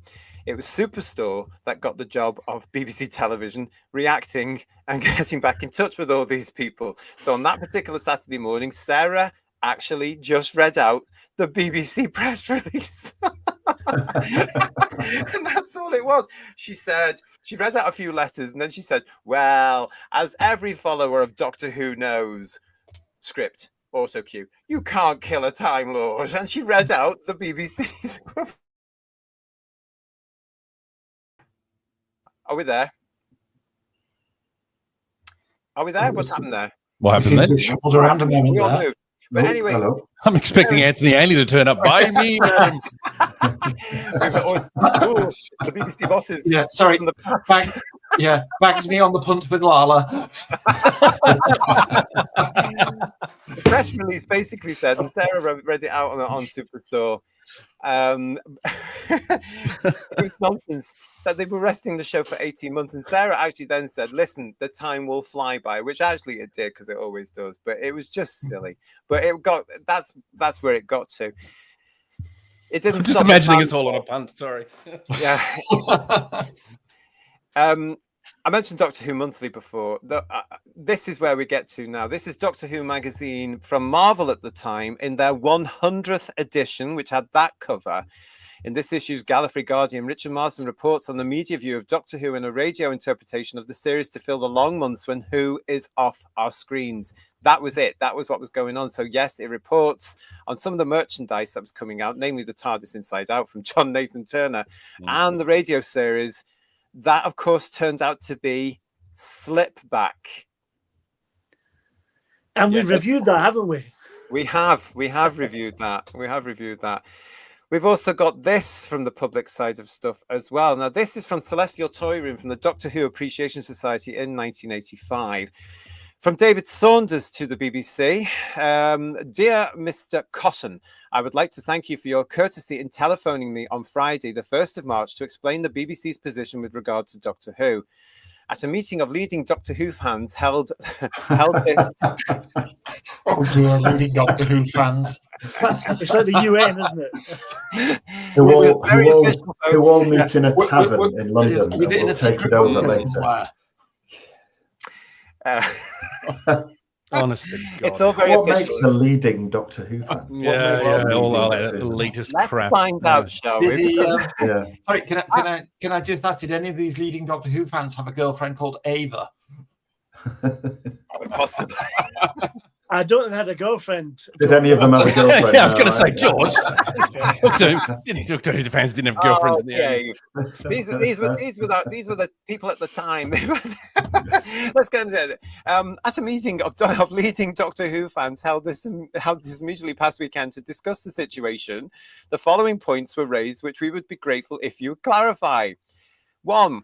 there is a general fear that the program will return for just the one new season and then end permanently, as did Blake's 7 after a similar 18-month gap. Can you assure us, as you have said, that the program will run and run and run? 2, the BBC has said it cannot afford to produce a new series of Doctor Who this year. Various outside bodies have already stated that they can very easily and quickly raise the required budget, as we believe our American counterparts have confirmed that I telex to you. Telex. Oh, tell Kirsty what that is. Yeah, Google again, Kirsty, Google. Yeah. Came before CFAX. Will the BBC accept these offers as a means to re-establishing Doctor Who production this year? And 3, you have stated that Doctor Who will be back onto familiar rails. May we assure our membership that they will be asking you, and will be seeing new episodes on Saturdays for at least 26 weeks of the year for many years to come. Finally, we would like to express our appreciation of your rapid and courteous response to the public outcry, which remitted from blah, blah, blah, blah, blah. Anyway, that it's was hard to read the photocopied typed text, isn't it? No. Well, yeah, because it was photocopied in the Celestiatorium and then photographed by me for this show. So then that was the Celestiatorium for Doctor Who Appreciation Day 85. We also had this from the 5th of March from Bill Cotton to the Doctor Who Appreciation Society. Dear Mr. Saunders, may I thank you for your letter dated the 4th of March. I'm afraid I cannot possibly give that sort of assurances for which you ask. Life is just not like that. However, our intentions are clear. We intend to continue to produce Doctor Who for as long as we believe the British public enjoy it. There is no decision to drop it after the next series. As far as money from America is concerned, I regard that with a degree of skepticism, but I will certainly look into it. However, the problem is not just financial; it is also about scripts and resources. The day of the week, the time it is transmitted, and the exact number will be decided over the next few months. What is important is that it will be a major offering on BBC One. Yours sincerely, Bill Cotton. Bless him.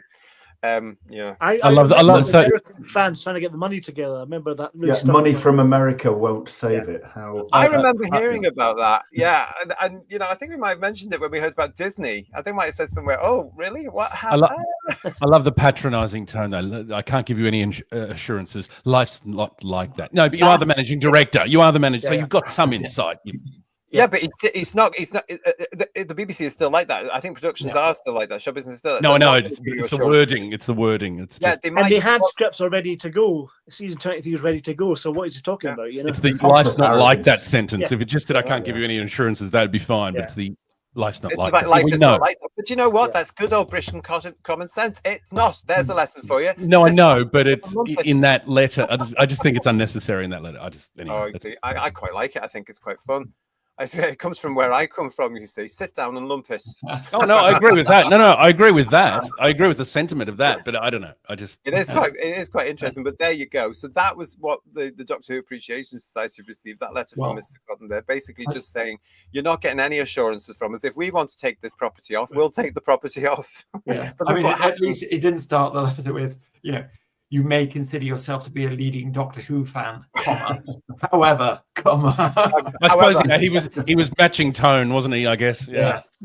It's unfortunate though, because it is arguably this period in time where the Doctor Who fandom, yes, we all came together.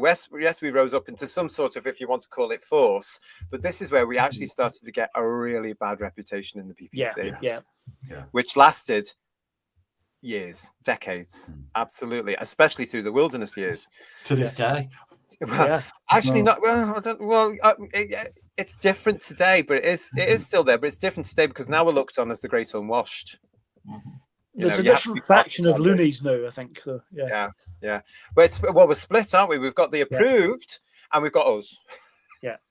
They wanted us. Like I said, there are two factions of loonies. That's what I'm saying. The ones that were seen as all of us that were seen as insane weirdos were the ones that they wanted when they were bringing it back for 2005. And as soon as they built their brand and turned it into what it's become now, we were the ones told to clear off, and it wasn't for us.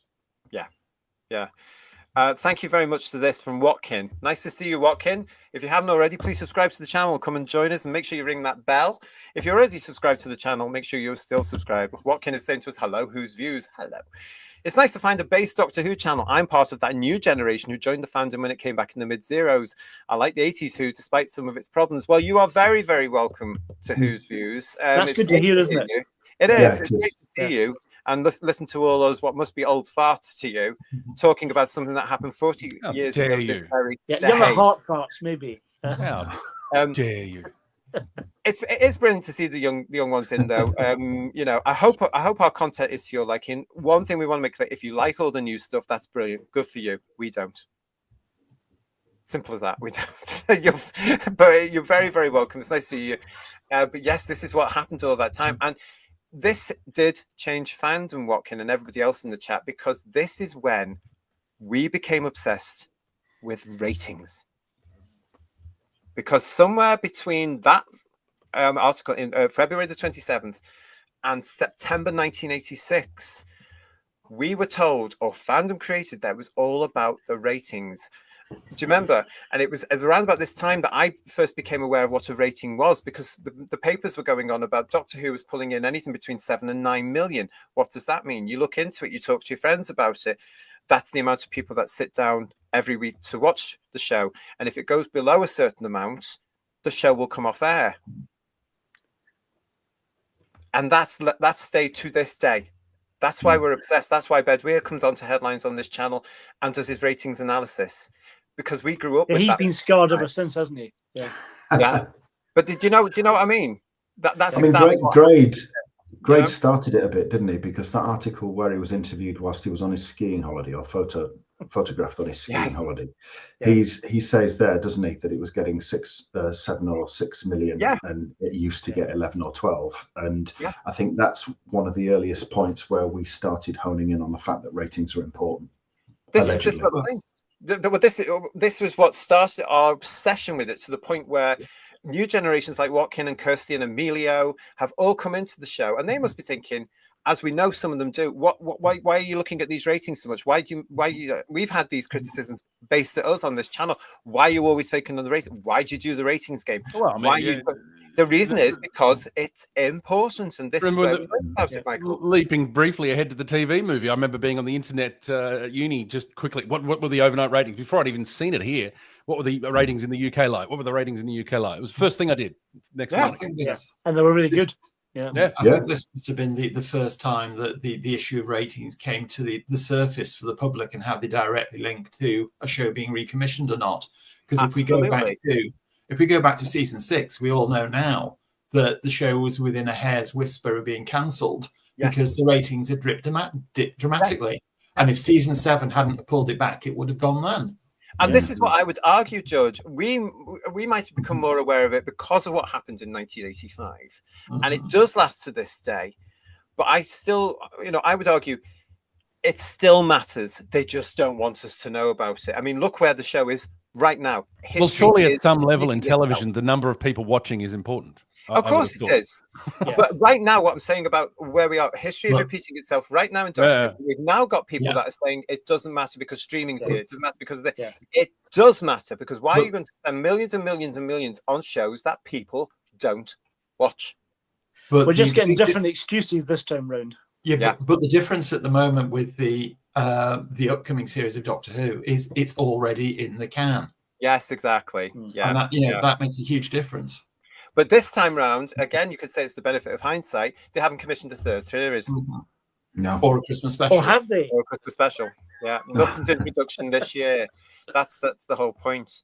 I've also got this for you all as well here, from the Radio Times, of course, March 1985. Michael Gray, controller of BBC One, replies. The response of Doctor Who enthusiasts is bordering on hysterical, given the exact nature of the BBC's decision. Doctor Who has not been cancelled, just delayed for a year. The ratings for the current series have been disappointing, and we need time to consider the reasons for this. The current series is an experimental 45 minutes length, and this has not proved as popular as we had hoped. We were looking to make some financial savings in the coming year, and it seems that after 21 years, a short rest will do the Doctor no harm at all. long-running television series do get tired, and it is because we want another 20 years of Doctor Who that we have prescribed a good rest. You can tell we're getting on these tits, can't you? Just a bit. Bullshit. Just a bit there. You can see that is total lies, isn't it? That is right at the end. That is absolute 100% lies. Well, do you know what? I always thought, now bearing in mind that a couple of years later, Grade has gone from the BBC and Sylvester McCoy is the Doctor. So Colin was used, in my opinion, as a scapegoat. Yeah. John's still there, even though he did want to go at that point. Eric's gone. The whole thing shakes up. They give us 3 extra years as a bonus. Yeah. But one keep thing them quiet. Michael, Keep them quiet. Yeah, sorry. One thing about Michael Grade's letter there, in stark contrast to what's happening today, was at least he admitted things didn't work and they're doing a course correction. Yeah. The only thing that didn't really work was the 45-minute format, and yet I reckon it could have done had John and Eric done what they did in 2004 and say one episode an episode, one story an episode. Yeah. We didn't know back then, but they didn't look at that, did they? They just went, "Oh, let's lump 2 Doctor Who episodes together." I remember they used to structure stories and episodes to save budget, didn't they? Because if they had one story, like when they did Silurians, that's one set of sets, whatever. So they tried to save money by making longer stories, Yeah. Craig Dunlop saying to us, the difference to me is that in the 80s, I was sad for the state of Doctor Who and wanted it to get better, whereas now I just hate what's been done to it and want it gone. We do say this, the fact is, it's the other way around now, isn't it? It really is the other way around.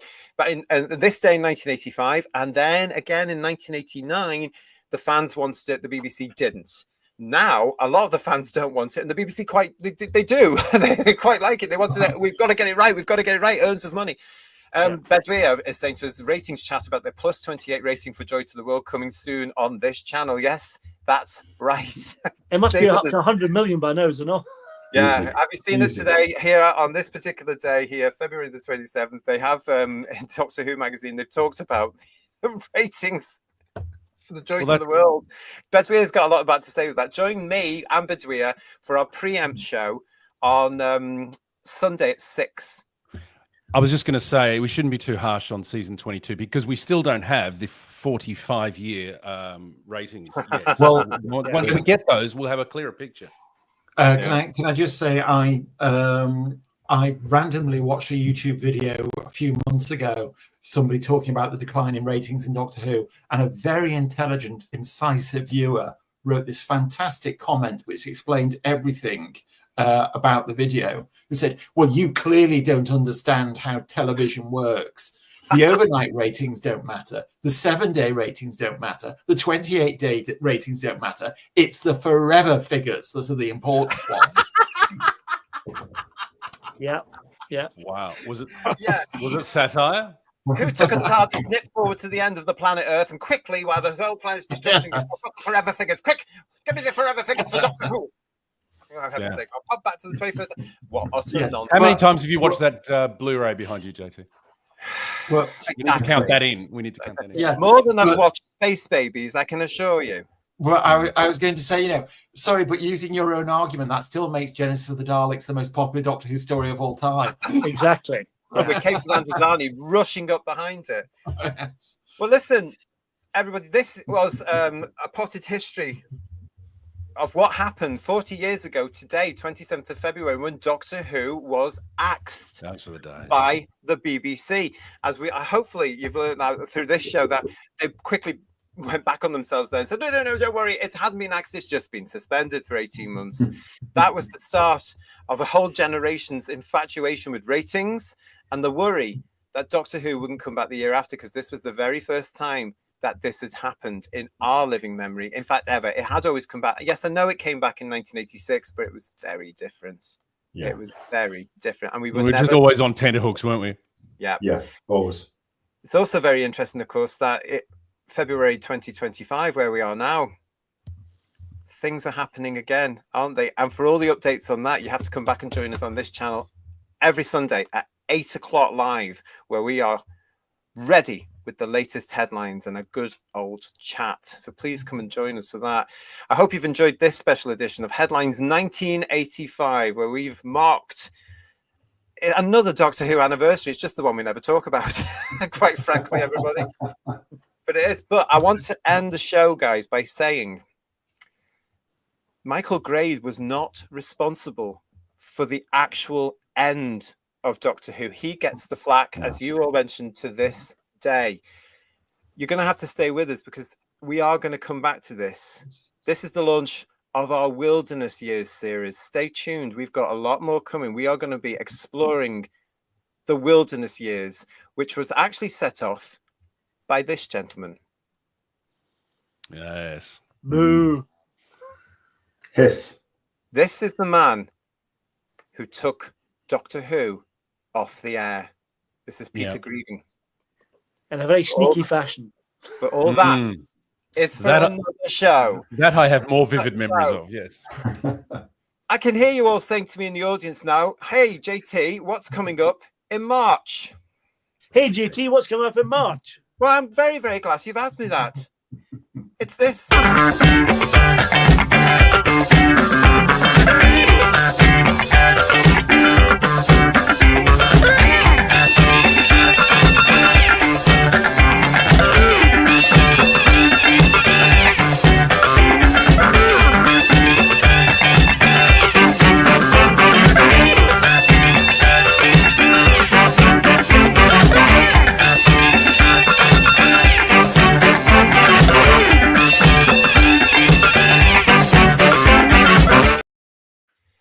That's right. March is 20 years of the reboot Who. Join us live as we celebrate 20 years of this show. We've got, starting next week, another of our season overviews. This will be Series 1, 2005, I've been forced to call it. We do have a companion piece coming up where we talk about Billy Piper and Rose Tyler. We are, of course, going to be going right back to March 2005 and review Rose. And we've got a discussion show for our spring special, the highs and lows of 20 years of Reboot Who. But is it time to call it a day? Yes. Sorry. 20 years of Reboot Who. Who'd have thought it, everybody? That's March 2025 coming up for you here on Who's Views. Please make sure you subscribe. Come and join us as we get through March, and then it's straight through to April when this nonsense comes back. I know, yeah. There's the tumbleweed going across the screen. To George, to Third Doctor Ian, to Michael, to Paul, thank you so much for joining me for Headlines 1985. That was a great walk down memory lane. I hope you've enjoyed it. It was. Very much so. Yeah, Lovely. I really have. Yeah. Just like it was yesterday. Well, it had an effect on all of us, didn't really? What a shocker it was. Yeah. I remember this. My young son, my 15-year-old self, right now, 40 years ago, is stunned still as we just finished at 10 o'clock. Wow. That's how I lost all my hair as well. Yeah. True story that is, everybody. Absolutely. Thank you so much for joining us in the chat. It's been great to see you. Come and join us again. Our next scheduled shows will be on Sunday. They're all on the channel for you now. And watch out, I'll put all the new shows for March up on there so you can make a date, set their reminders, and come and join us. It's going to be interesting as well because we're going to be joined, hopefully, with the new lot. Emilio, Kirsty, and Miles will be here to join us for those shows as well. So we've got a generation born into New Who and us. And some more farts. It's going to be good. Come and join us with all your views for those. Until we see you again next time from Headlines 1985 here on Who's Views. Ta-ra. Have a great weekend. We'll see you on Sunday, live at 8. Thanks, everybody. Good night, everyone. Bye-bye. Bye-bye. See you.